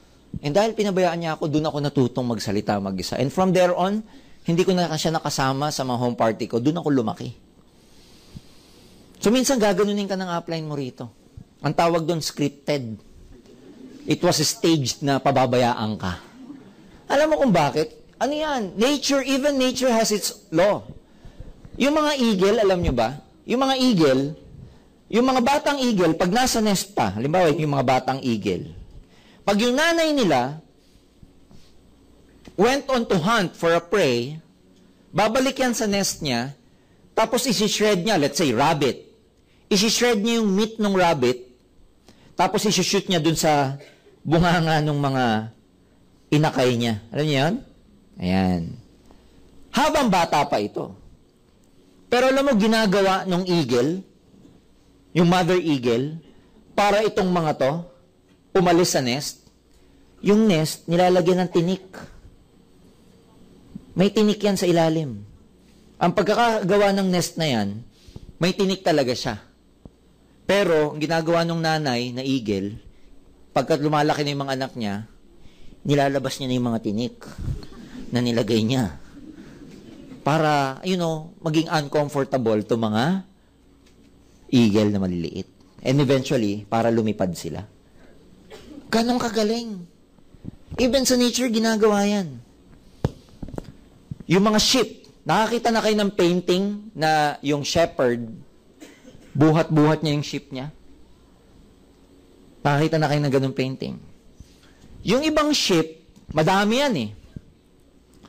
Yung kumakawalang sheep, alam mo ginagawa ng mga shepherd doon? Binabali ang buto. Binabali nila yung, kunwari, puro herd ng sheep to. Yung isa, nagliwaliw. Kukunin yun. Babaliin ang legs nun. Para matuto, para hindi na siya kumawala dun sa herd. Bubuhatin siya. Ganon din dito. Babaliin din ang upline yung tuhod nyo. Lalagyan ng tinik ang mga upuan nyo. Bottom line, if you want to become, really good in networking, you really have to fly on your own. Darating sa panahon kayo mag-OPP ng prospect ninyo. Huwag kayong matakot kasi ang upline nyo naman, hindi kayo pababayaan pag nakikita niyang hindi nyo pa kaya. Hanggat kaya nyo na. Minsan kasi, ikaw wala pang tiwala sa sarili mo, pero yung upline mo nakikita na kaya mo na eh. Ayaw mo lang. Doon lalabas yung pababayaan ka. Pero wag sasama loob nyo dahil doon kayo gagaling. Okay? Of course, kalimutan nyo nang maniwala sa lahat. Wag nyo lang kalilimutang maniwala sa sarili nyo. Tignan nyo si Kuting. Ang tingin sa sarili niya si Simba. Ha? Ha? Kuha nyo? Believe in yourself. Believe that you can do this business, ladies and gentlemen. Believe that you are great. Alam nyo kung bakit? Nako, may mga studies po.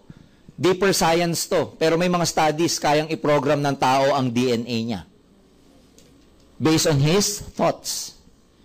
So yung thought mo, very important. Believe in yourself. Sabi mo, sarili mo, kaya mo to.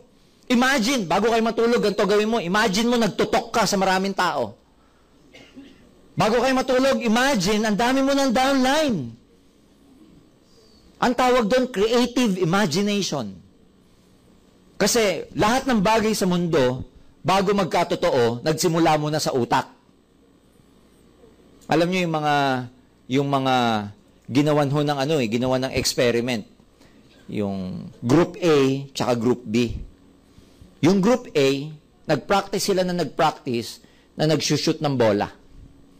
Hanggang gumaling sila. Yung Group B, wala silang practice. Pero pina-imagine sa kanila na nag-visualize sila na nag-shoot sila ng bola. At yung lahat ng bola na shoot, visualization lang. Alam mo, during the actual process, pinag-practice muna. Set A, practice. Set B, ang practice nakapikit. Nagpa-practice lang. Pero lahat ng bola, na-shoot sa isip nila. Alam mo, nung actual na, scoring na, guess what?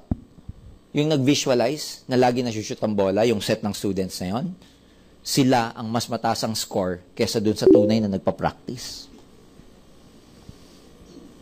That's visualization. Kayo din ganun. Visualize mo. Tutok. Visualize mo, ang ganda na ng suot mo. Visualize mo, naka Louis Vuitton ka na. Tapos naka, ano yung H? Herpes. Hindi, Hermes. Tapos, naka-Armani, naka-Rolex. Imaginein mo, lagi mong titignan ito. Ito. Lagi mong titignan. Kasi yan yung mga kamay na hawak na manibela ng kotse mo. Ha? Lagi mong titignan. Ngayon, pag nasa hapagkainan ka at naggagaganyan ka, sabi ng nanay, wala ka ba anak ka na yan? Basta nanay, basta. Ha? Creative imagination ang tawag doon. Totoo yan. Ako, I do believe me, nung nagsisimula ako sa networking, every time bago ako mag-talk, yung ganito, well, ngayon, sanay na ako, pero nung nagsisimula ako, every time ako mag-talk, visualize ko na ano mangyayari sa talk ko. Visualization ang tawag doon. So, believe in yourself. Visualize. Kung wala kayong tiwala sa sarili nyo, visualize. Imagine. Imagine. Nagtotalk ka na, dami ka ng downline. Imagine that you're successful. Alam nyo, ginawan po na experiment yan. May mga, asa na ba? Nawala. May mga nag-experiment, ang ginawa nila, kumuha sila ng mga set ng pulgas. Alam nyo yung pulgas? Ayan, flea. Sa English pa. Ang ginawa nila, nilagay nila sa isang beaker container. Yung beaker container, yun yung makikita nyo na glass ba? Container na may ganyan-ganyan sa laboratory, yung gilid. Ayan. Nilagay nila dyan yung maraming pulgas. Daming pulgas. Ang ginawa, syempre yung pulgas, wala mang gumagapang na pulgas, nagtatalunan, di ba? Ayan. Ginawa nilagyan ng lid, cover, takip. So, syempre yung pulgas, talon pa rin ang talon, pero nauuntog na sila. So, pag nauuntog, syempre, kahit ikaw yung pulgas, sakit niyan. Tuk! Tuk!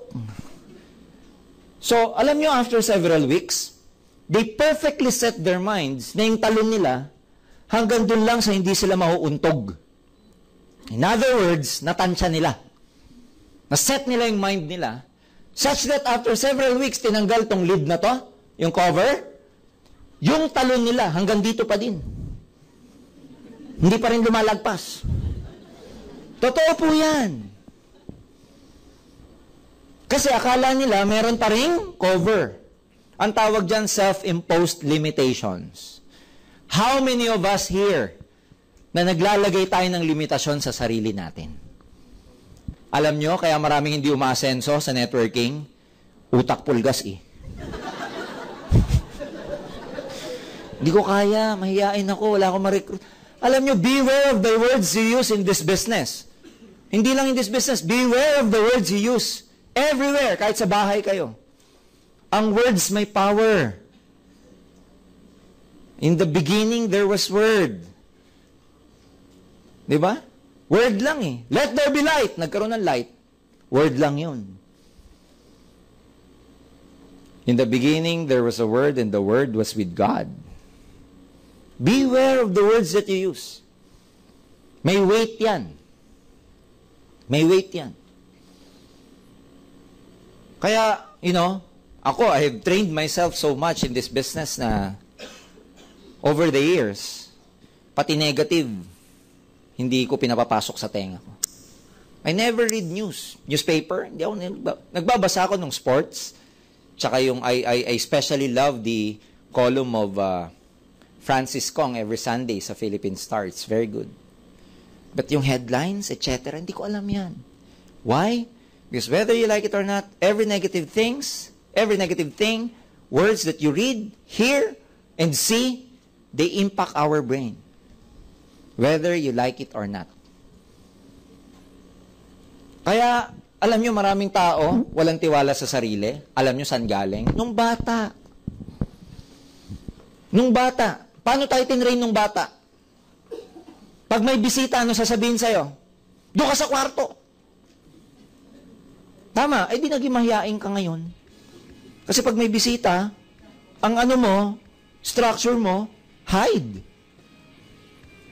Pag may bisita, yung mga bata, doon kayo sa kwarto, kasi magugulo kayo. Problema lalo na paghapunan, dumating bisita. Wag mo na kayong kakain, doon mo na kayo sa kwarto. Sa kwarto ka muna. Tapos yung tilapia na nasa pagkainan, kakainin ng bisita. Sisilipin ni Bunso, ikaw yung kuya. Sasabihin ng Bunso, Kuya, binaliktad na!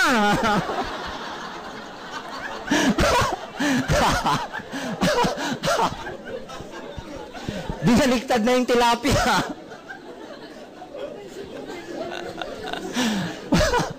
Awa-awa, no? Tama ba? Tama? Oo. Ako, ang dami kong mga Paanong bata ako, alam niyo, ang dami nating programming na galing kasi ng bata. Kaya dapat i-reprogram yung utak. We were so conditioned for so many things.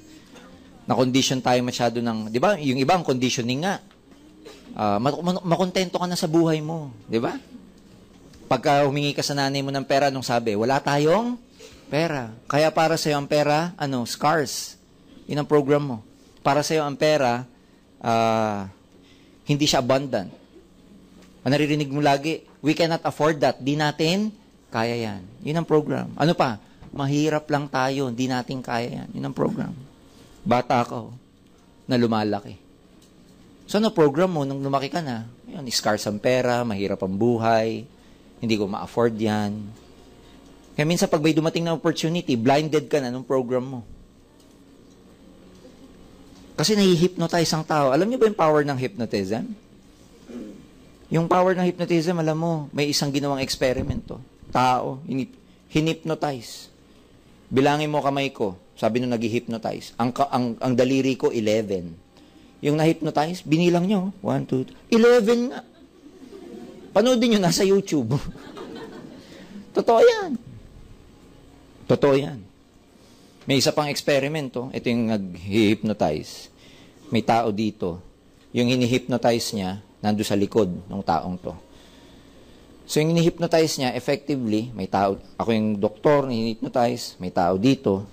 Tapos yung hini-hypnotize niya, nandun. So, yung hini-hypnotize, nakikita ko, hindi. Hini-hypnotize na yun, ang pagkaka-hypnotize, walang tao in between. Kaya yung hini-hypnotize ko, yung tao dito, kitang-kita ko kahit may nakaharang. Ganon katindi yung brain pag na-train siya. I'm telling you this because, ladies and gentlemen, pag pumasok kayo sa mundo ng networking, tuturuan namin kayo na from now on, lahat ng negative, wag mong i-entertain. Chismis ng kaopisina, sinabi ng nanay, sinabi ng ganito, nasa news. Learn to forget about that muna. Maniwala kayo, 1 week kayo manood ng news. Experiment lang to. 1 week walang news. Makikita nyo gaano kadali mag-prospecting. Gaano kadali magpa-pay-in. Walang news. Ngayon, pag maraming pay-in, saka nyo ibalik yung news. Wala nang magpe-pay-in. Totoo yan, experiment lang.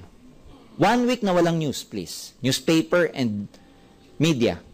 Saka kayo mag-prospecting, saka kayo mag-recruit, saka kayo magpa-pay-in. Magugulat kayo sa turnout nyo. Nasa brain eh. So yung reinforcement, ito totoo to, self-imposed. Ang dami experiment na ginawa nito. Meron sa Africa. Group tour.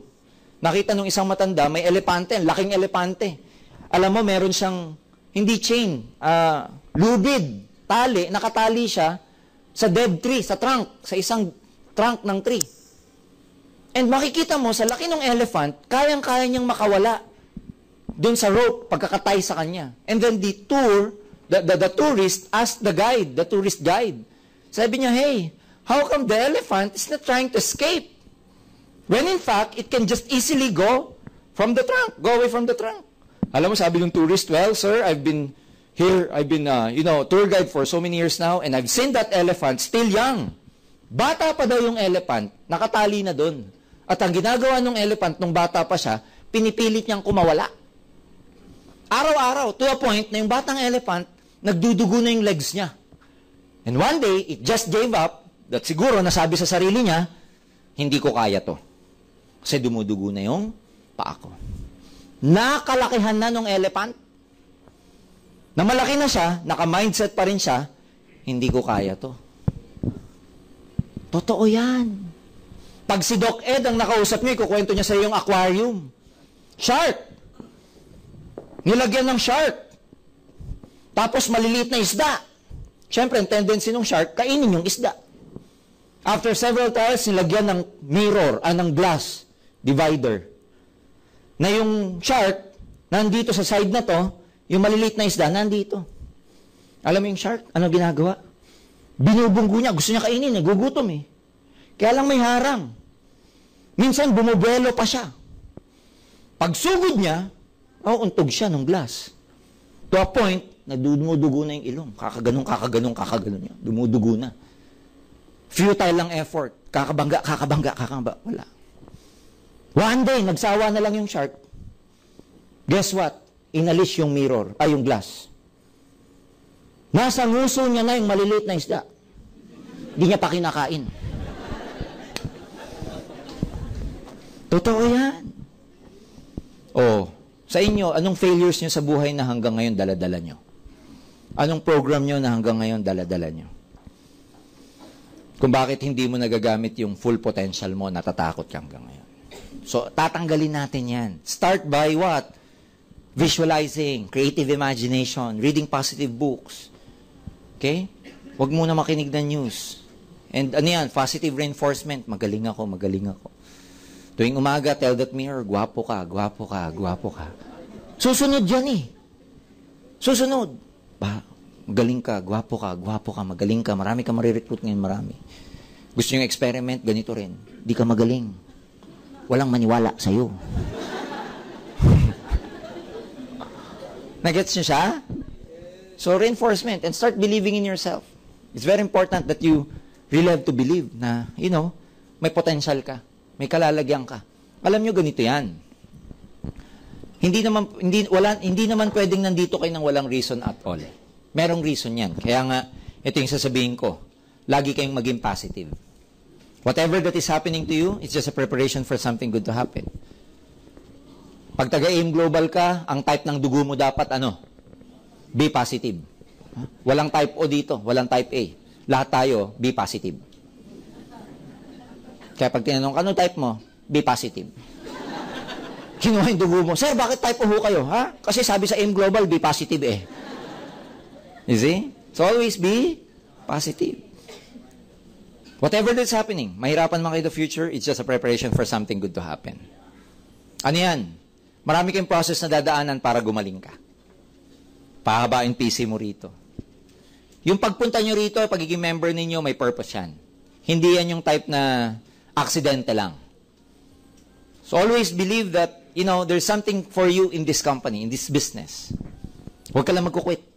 Huwag ka lang mawawala. Alam nyo, ganito yan eh. Lahat may purpose eh. Hindi naman kayo naging member dito nang hindi nyo rin ito hinahanap. In one way or the other, kaya nagtugma ang vibration ng AIM Global towards you kasi may hinahanap ka rin sa buhay mo. May gusto kang makuha. May pangarap ka. Kaya nung nakita mo yung AIM Global, nagtugma kayo ng frequency. Yung mga hindi naniniwala, ayaw mag-join, hindi tayo nagkatugma ng frequency. The mere fact na nandito ka, nagkatugma tayo ng frequency. Nagkatugma tayo ng vibration. So dahil nakalock in yung vibration na yan, ladies and gentlemen, something wonderful is gonna happen to you in this company. Huwag ka lang magkukwit. Enjoy mo lang yung process. Alam nyo, last week, kasi, it's not how much money you will make in this business, it's who you become when you get there. Ang enjoy nyo dito yung journey ninyo. Yung process ninyo, ang enjoy ninyo. Namnamin, ibig sabihin. Ang tao, ang akala natin, ang kaligayahan pag nakuha yung goal. Hindi. Oo, magiging maligaya ka sa pagkuha ng goal. Pero bakit mo pahihintayin yung goal na makuha mo kung yung biyahe mo, pwede mo nang i-enjoy? Tama ba? Ano gagawin mo? Magiging masaya ka pag GA ka na? No. Dapat habang papunta ka doon, masaya ka na. Ano gagawin mo? Pupunta ka ng LA. 13 hours ang LA. Magiging masaya ka lang pagpunta mo na ng LA, ng Los Angeles? No. Dapat nasa aeroplano ka pa lang, airport ka pa lang, masaya ka na. Ako ang ibig ko sabihin, dito ganun din. Hindi dapat pag GA ka na o magiging milyonaryo ka, doon ka magiging masaya. No, enjoy the journey because guess what? When you get there, pag nakuha mo na yung goal, this is amazing. Ay, ganun lang pala yun. Totoo. Ay, ganun lang pala siya. Ito pala yung feeling. Na kung titignan mo mabuti, dapat pala, in-enjoy ko yung buong journey ko. Yung papunta doon. Halimbawa, pagpunta mo ng Baguio, hindi ka pa nakakapunta ng Baguio, excited ka. Pagpunta mo ng Baguio, ay, ito pala yun, ito pala yung Baguio. What we perceive na pagka napuntahan nating destination will give us happiness? No. Happiness is wala sa labas. Ang happiness nasa loob. So, enjoy yung journey nyo.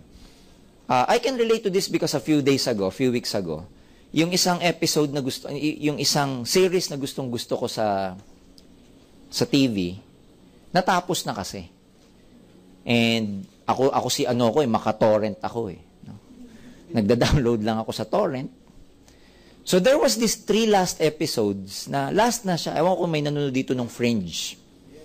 So last 3 episode na siya. And guess what? Nung panonood din ko siya, nung papalapit na kasi wala na, pagkatapos ng season na yun, tapos na siya. On the mga 2 episodes to go na lang, matatapos na. Alam mo, habang malapit na siyang tumatapos, sinasabi ko sarili ko, there's something in me na gusto kong tapusin, na ayokong tapusin. Alam niyo yung feeling na gano'n? Gusto ko matapos para malaman ko kung ano yung nangyari, pero ayokong tapusin kasi pag natapos ko na, wala na akong mapapanood. And you know what's my reflection upon that? Totoo, wala dun sa ending ang magiging kaligayahan mo. Dapat all throughout, nung pinanonood ko siya, ini-enjoy ko siya.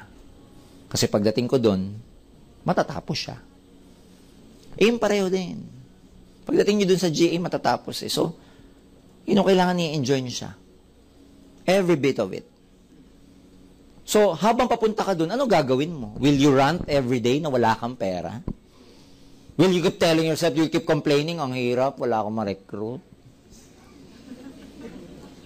Training na naman. Pagising mo sa umaga, magre-recruit na naman. Pero pag tinanong ka, gusto mo yumaman? Oo. Nakukuha niyo ako? Gusto mong yumaman, gusto mo yung higher self mo, gusto mong makuha yung goals mo, ano vibration mo? Ano attitude mo? Kailangan, excited ka everyday. Kahit di ka pa successful, dapat happy ka. Stop complaining. Wala namang magagawa yung complain. Stop being negative. Stop whining. Alam niyo yung whiner? Yung wala siyang sinabi, kundi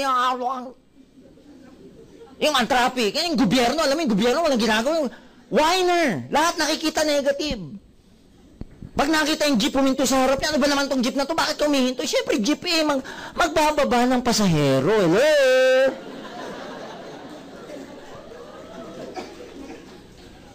Walang magagawa yung whining mo. If you want to become successful in this business, let me tell you, feel good every day. You have to feel good every day. Feel good every day. Feel good. Wag mong pagbigatin. Wag mong pabigatin yung sarili mo. Enjoy mo siya.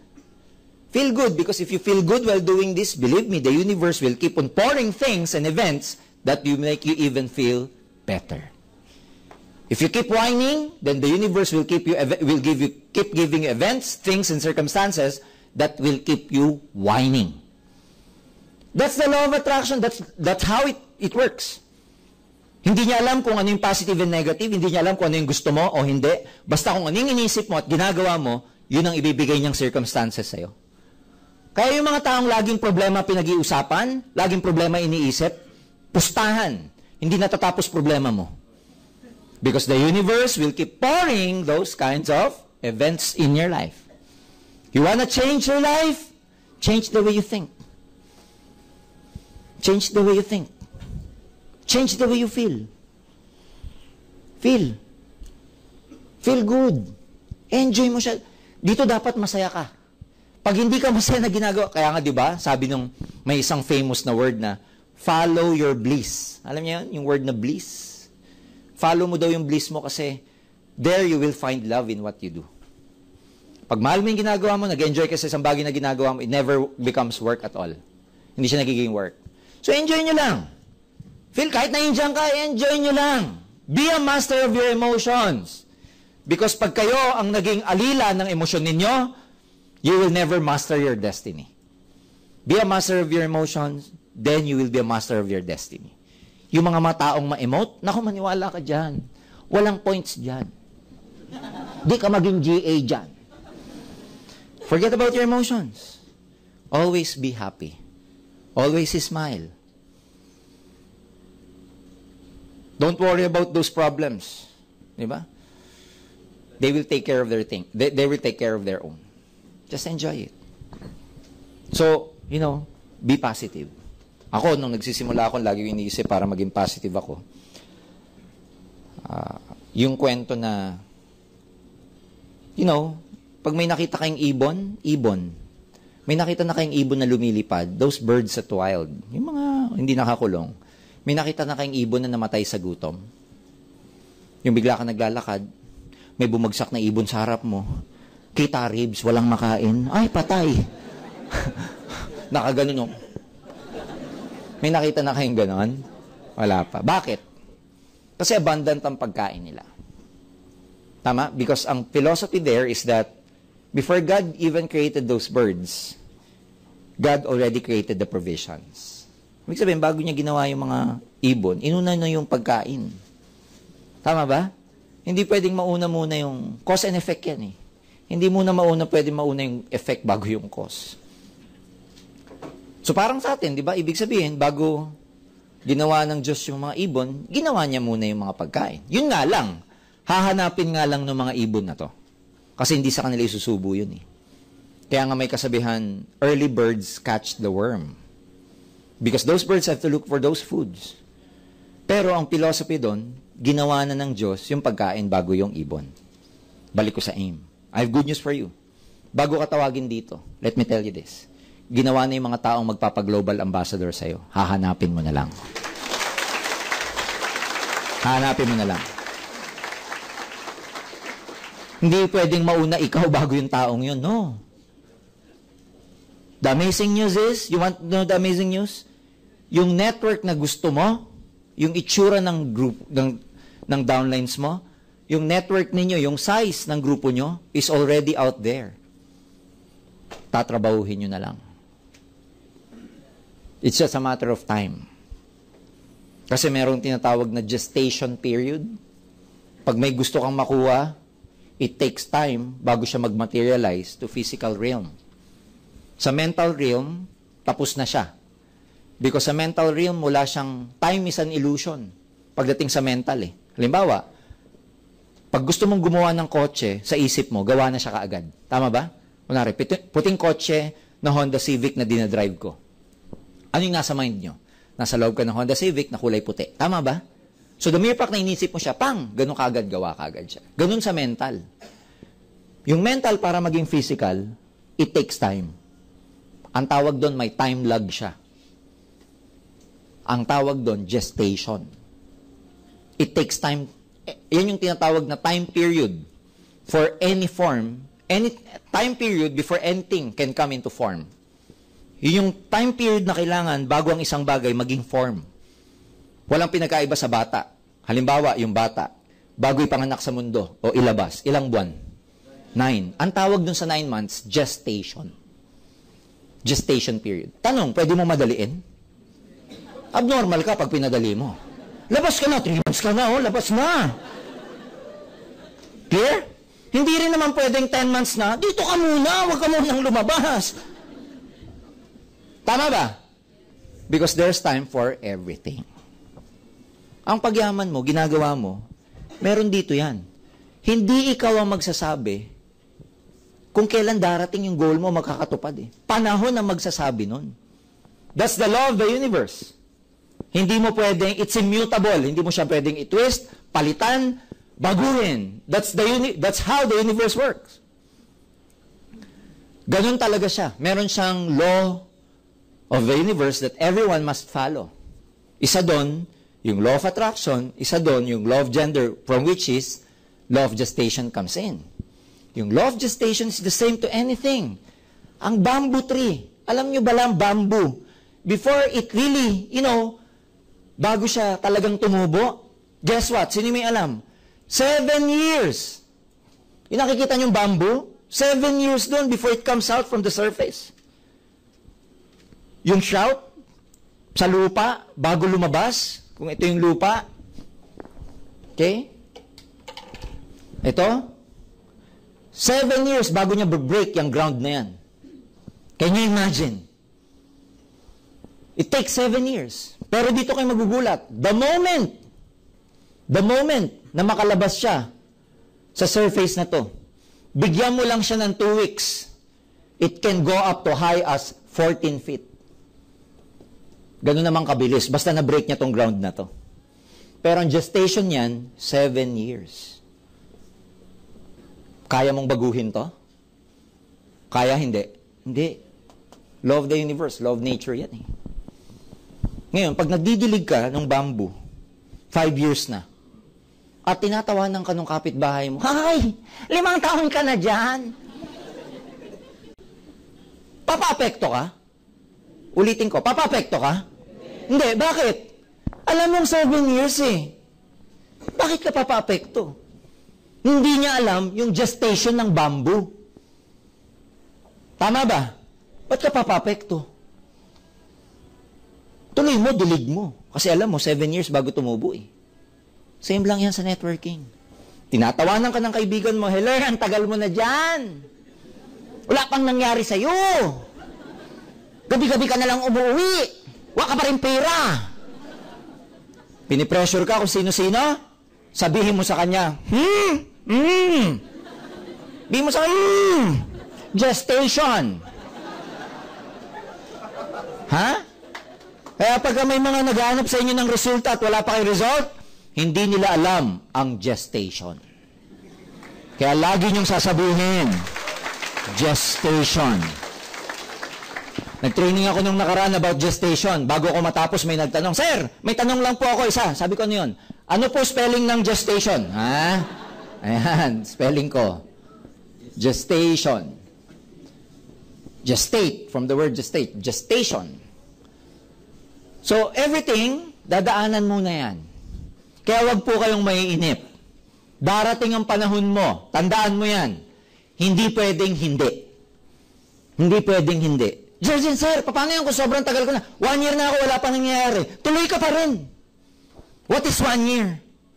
Ilang 1 year na lumipas sa'yo na wala pa rin namang nangyari? Sir, paano pag 2 years, wala pa rin talaga?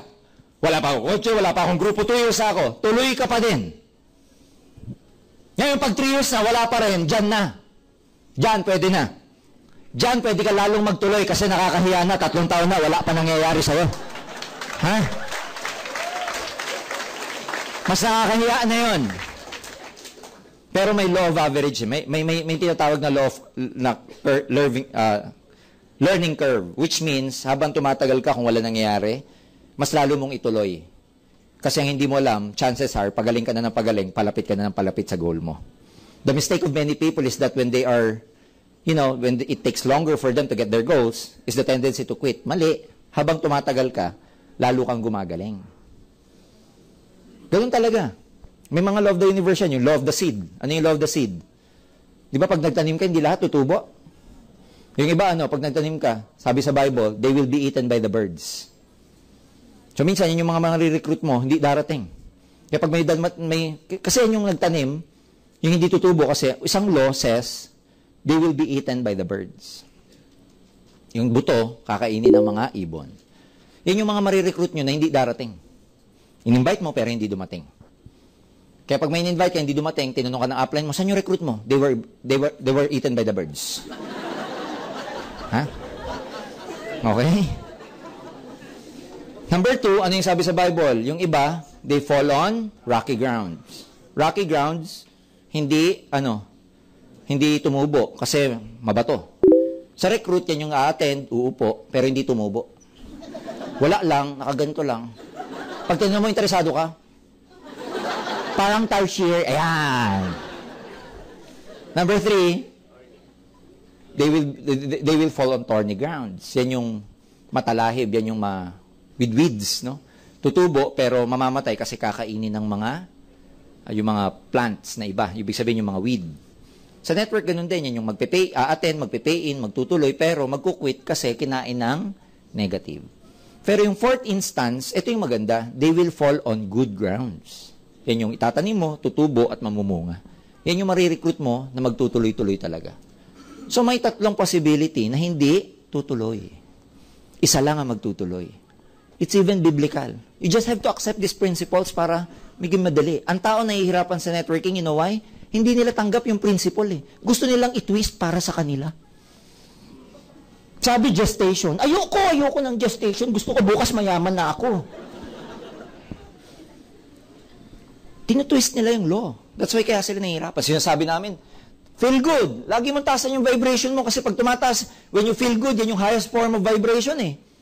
Then you get this frequency to become successful. Ayaw taasan ng vibration. Ganun pa din. Wala nangyayari.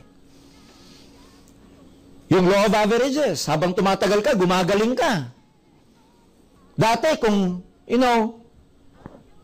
sa 10, meron ng isa. Pero, kailangan mangyari yung siyam na no para lumabas yung isa. Tama? Tawag dyan, law of averages. Pag tinuloy mo yan, out of 10, meron ng 2. 8 yung ayaw. Pero kailangan yung 8 lumabas para lumabas din yung 2. Tama ba? So, habang tumatagal, patagal yan. Ngayon, pwede mong gamitin to sa pagre-recruit. Sabi mo sa kaibigan mo, pare, sama ka. Sabi sa'yo, ayoko nga dyan sa global mo. Hindi naman kita sinasama kasi ganito yan. Meron kasing law of average. Out of 10 na nai-invite ko, meron ng 5 akong napapajoin. Okay na tong 5. May 5 lang akong hinahanap na ayaw na hindi. Isa ka dito. Para makumpleto ko yung 10. Ha? Kuha niya? Oh. Kuha niya? Kasi hindi mabubuka mo yung 5 ko pag hindi ko nabutong 10. Kaya naghahanap ako ng 5 ayaw. Sama ka. Hindi naman sa magjo-join kay sama ka lang. Maliwanag ba? Ito yung mga simple laws that you have to follow para madalian ka, hindi ka mahirapan sa networking career mo. Always be positive. Whatever that is happening to you is just a preparation for something good to happen. What else? Skills that you have to master. Ano yung mga skills? Prospecting. Ano yung prospecting? Well, from the word itself, naghahanap ng prospects. So ito yung negosyo na prospecting business to. So wherever you go, make it an opportunity to prospect.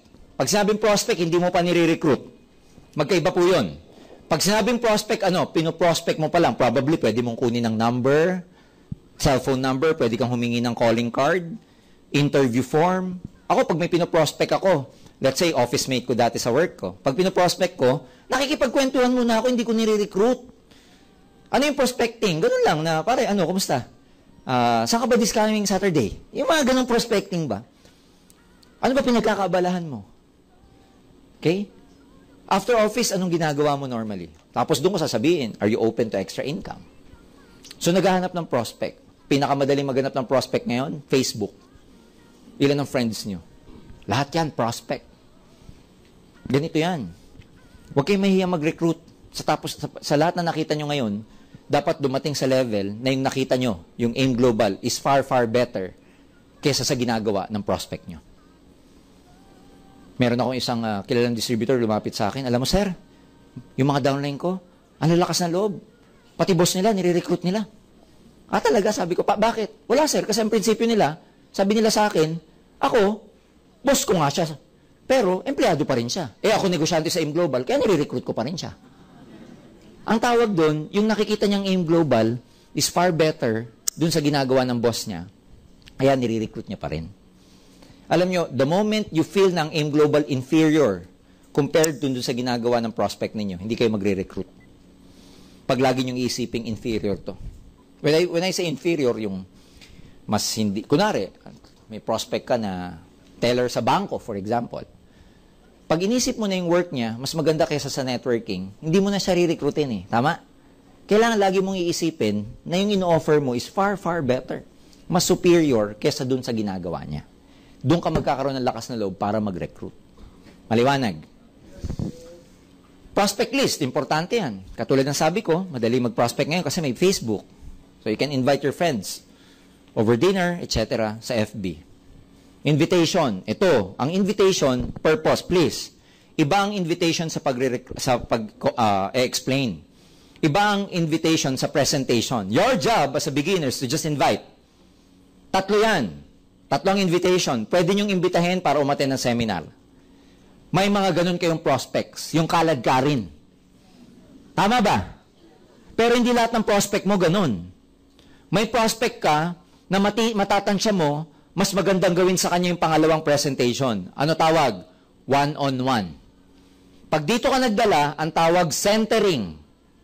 Sa centering, nagde-depend ka sa speaker dito sa harap para kumbinsin yung prospect mo. Pag sinabing one-on-one, iimbitahin mo yung upline mo.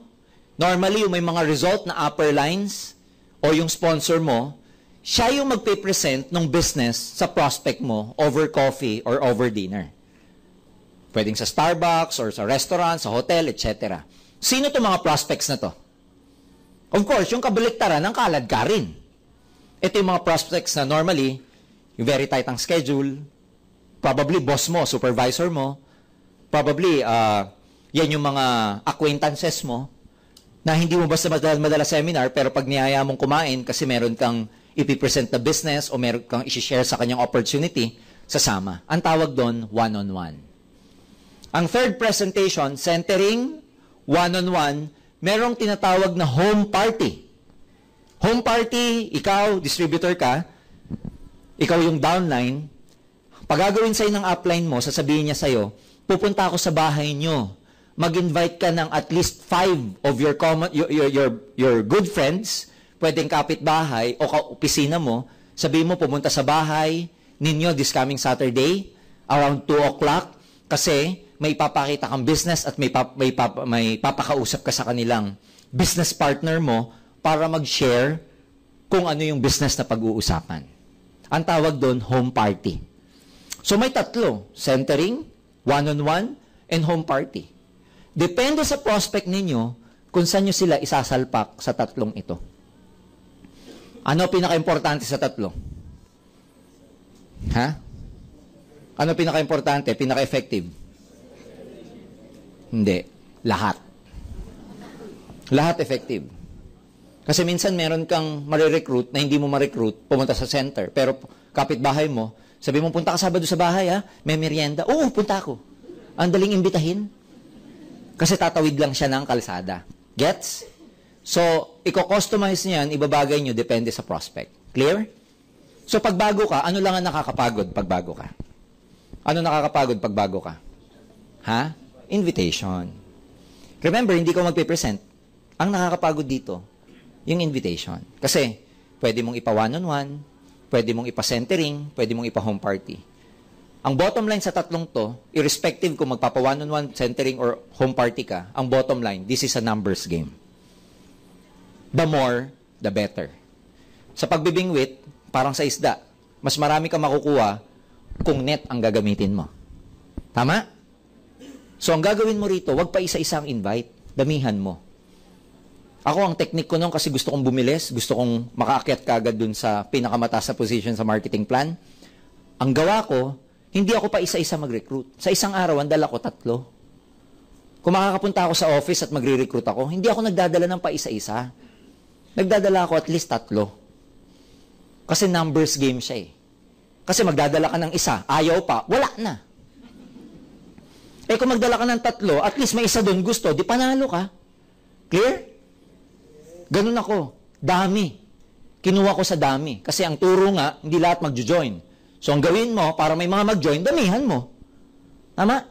Kung bawat 10 meron kang isa, gusto mo ng 2, ilan ang kakausapin mo? 20. Ganun kasimple. Numbers. So ano mahirap dito sa una? Yung pag-i-invite kasi physical yun.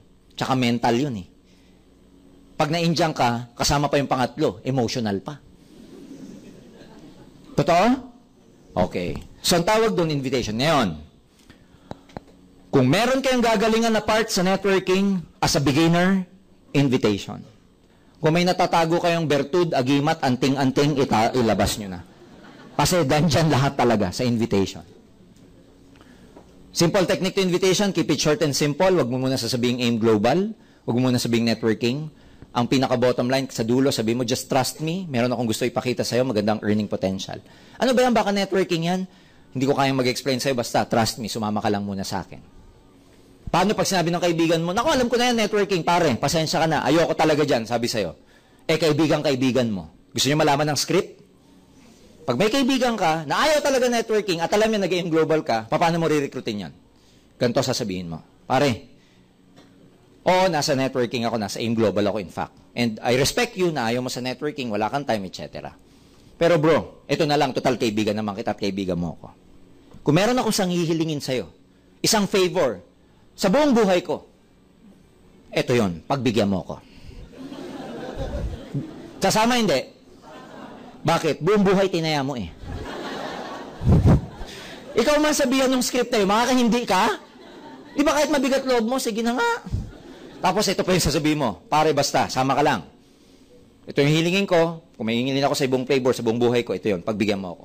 Ngayon, pag pinagbigyan mo ako, hindi na kita kukulitin after this. It's a good deal? Oh, yun. Script ko yun dati, hindi makahindi talaga. Kahit masama loob, kahit di mo maipantamo ka, uupo.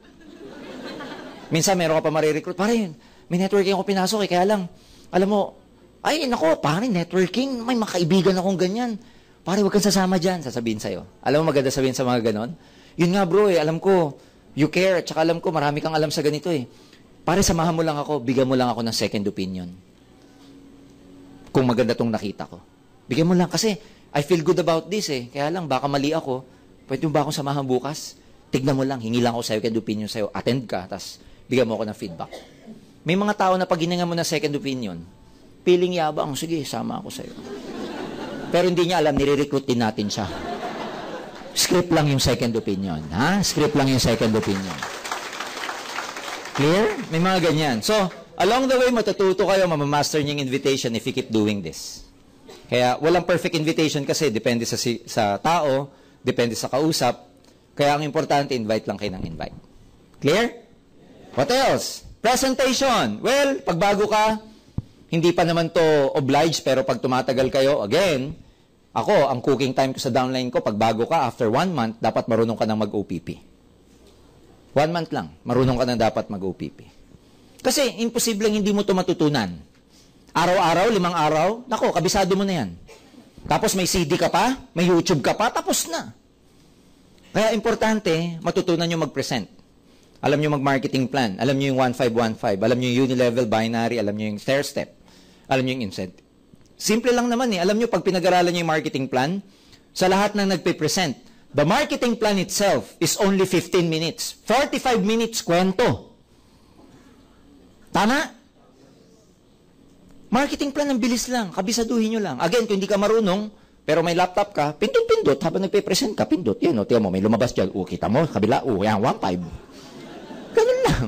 Kasi sa presentation, babasahin mo na lang. Hindi na kailangan magsalita pa ng sarili. Pagka PowerPoint, ituturo mo lang yung diagram. So, ganun kayo magsimula. Importante ito, you have to present why. Number 1, you can never forever depend sa speaker. Kasi magkaka-prospect kayo na hindi tugma ang schedule ng prospect nyo sa schedule natin. Tama? Number 2, kailangan matuto kayo mag-present because kailangan ma-earn nyo yung confidence on presenting it. Sabi nung iba, sir, wala pa akong prueba eh. Well, babalik ta rin kita. Para magka-prueba ka, mag-present ka muna. Okay? So, dapat natututo kayo para ma-earn nyo yung confidence. Ano pa? Hindi kayo pwede mag-depend sa upline nyo forever kasi may iba rin siyang downline. So, pag marunong ka, strike anywhere ka. Kahit ka opisina mo, break time, pare, ito oh. Baliktarin mo lang yung placemat. Ito pare oh. Sa Shakey's. Ganun ako dati. Sa Shakey's may placemat, di ba? Papel. Pag may kausap ako, babaliktarin ko lang yun. Doon ako nag-OPP. Ayan. Kaya, dapat matuto kayo mag-present. Skills to na pwede nyong ma-earn. Skills to na pwede nyong ma-learn. Tapos tuturuan naman kayo ng mga upline nyo ng mga tamang script regarding that. Ayan. Resist discouragement.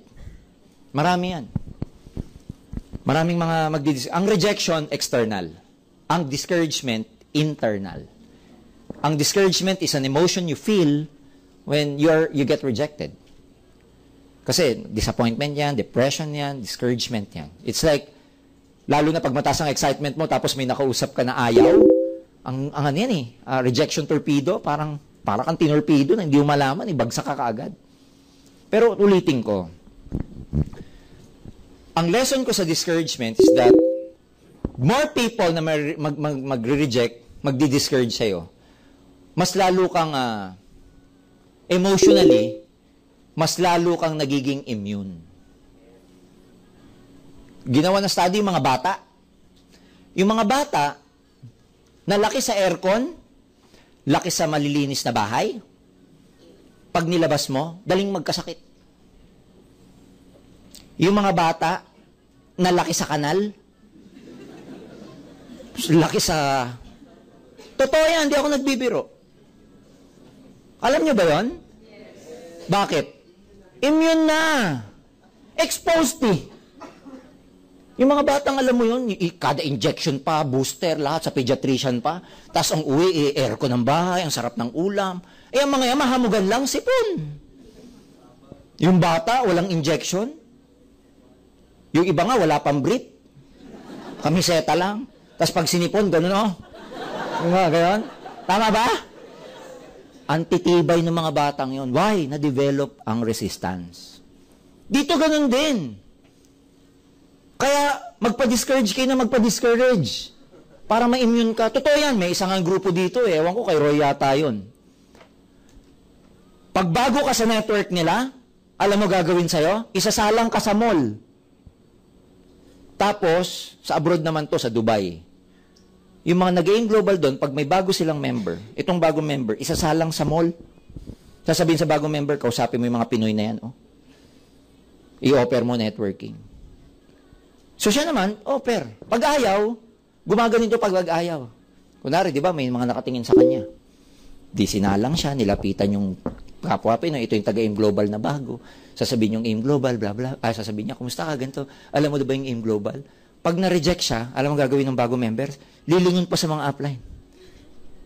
Naka-isang rejection na siya. 10 ang goal na rejection eh. Totoo itong sinasabi ko. Ang goal dun sa bago, ma-expose sa 10 rejection. Para ma-immune siya. Discouragement ang tawag dun eh. Sa mundo, lahat ng naging successful, katakot-takot na discouragement ang kanilang na-experience, kaya sila successful eh. Kaya sila successful kasi ang dami nilang discouragement. Like Donald Trump, for example, alam niyo yung buhay ni Donald Trump?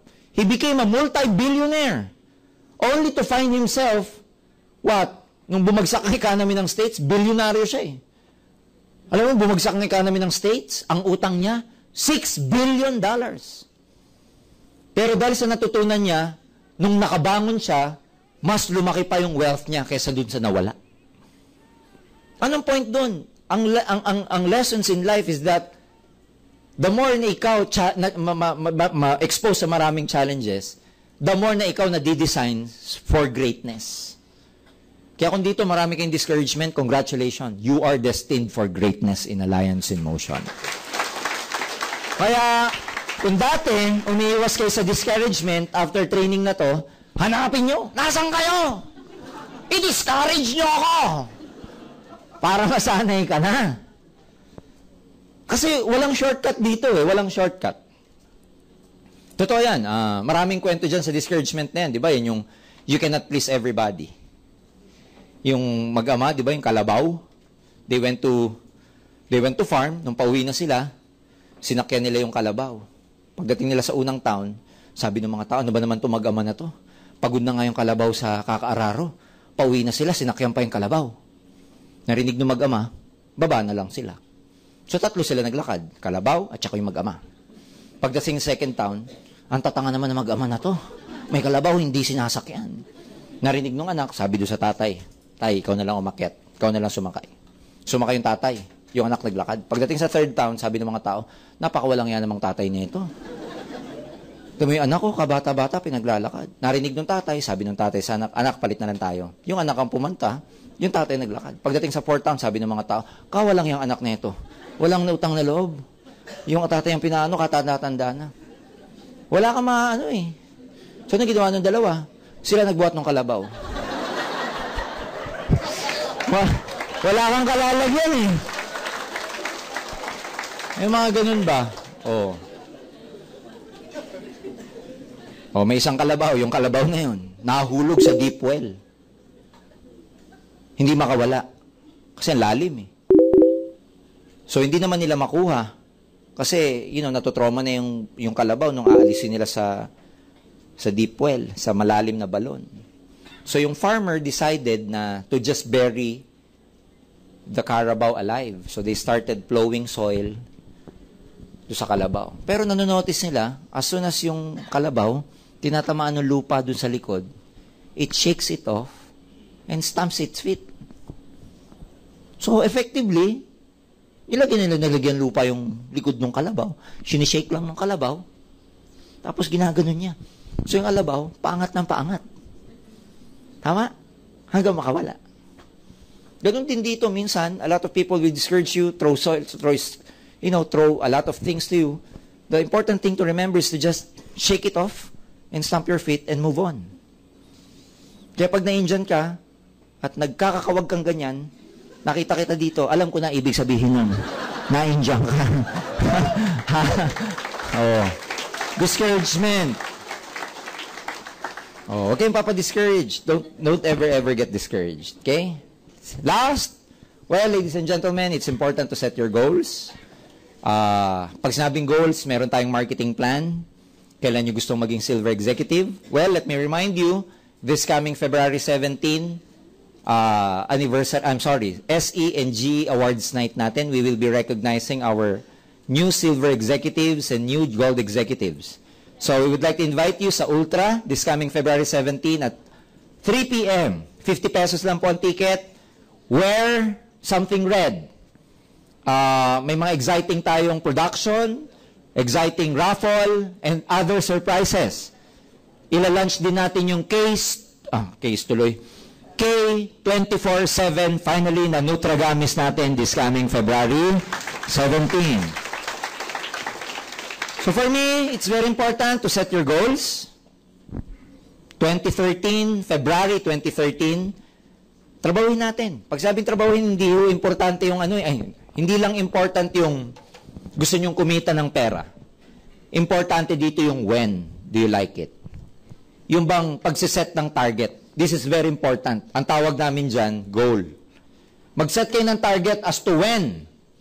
Halimbawa, ang goal mo, ang dream mo, kaya ka nag-join sa Global, in monetary value, gusto mong kumita ng 50,000. Well, it's okay to make 50,000. Pero pag ang lagi mo lang sinasabi sa sarili mo, gusto kong kumita ng 50,000, gusto kong kumita ng 50,000, nang wala siyang time frame, again, paano malalaman ng universe yung gestation mo? Clear? Kaya dapat, gusto kong kumita ng 50,000 by June 2013. May deadline ka. Kasi pag ang tao may deadline, at alam niya, parang project yan eh. Pag alam mong isasubmit mo yung project mo 3 months from now, tatrabahuhin mo yun eh. At pag malapit na yung deadline mo, ginagawa natin? Cramming. Subukan nyo, nagpagawa yung teacher, professor ng term paper. Oh, gawa kayong term paper, ipapasa nyo. Ang sabi ng professor, kailan po namin ipapasa? Ang sabi mo, professor, ipasa nyo someday. Gagawa ka, hindi. Hindi. Ganun din dito. I want to make 50,000. Someday. Hindi mangyayari yun. Monday to Sunday lang ang kalendaryo, walang someday. Tama ba? So set a deadline. Maglagay kayo ng target. I want to become a silver executive. I am a silver executive by March 2013. 10 points ang binibi. Ka pa nga.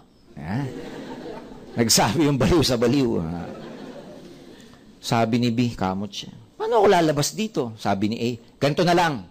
Copy mo yung question, yung answer ko. Kasi 6 months from now, tiyak yun, may interview ka ulit. At ganun ulit ang tanong sa'yo. Sabi ni B, o nga no, ano nga uli yung sagot mo? Ganito. Sabi mo, paglabas mo rito, hanap ka ng babae, liligawan, pakakasalan. Sabi ni B, hanap ng babae, liligawan, pakakasalan. I-memorize ni B. Every day for the next 6 months. Paglabas ko dito, liligawan ng babae, liligawan. Paglabas ko dito, hanap ng babae, liligawan.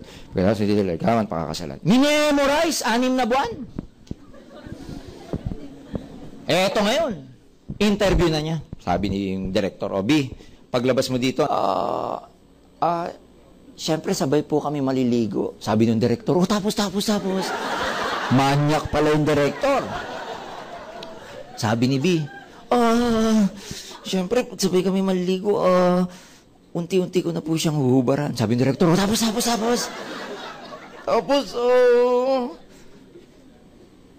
Tapos, tatanggalin ko na po yung bra niya. Oh, tapos.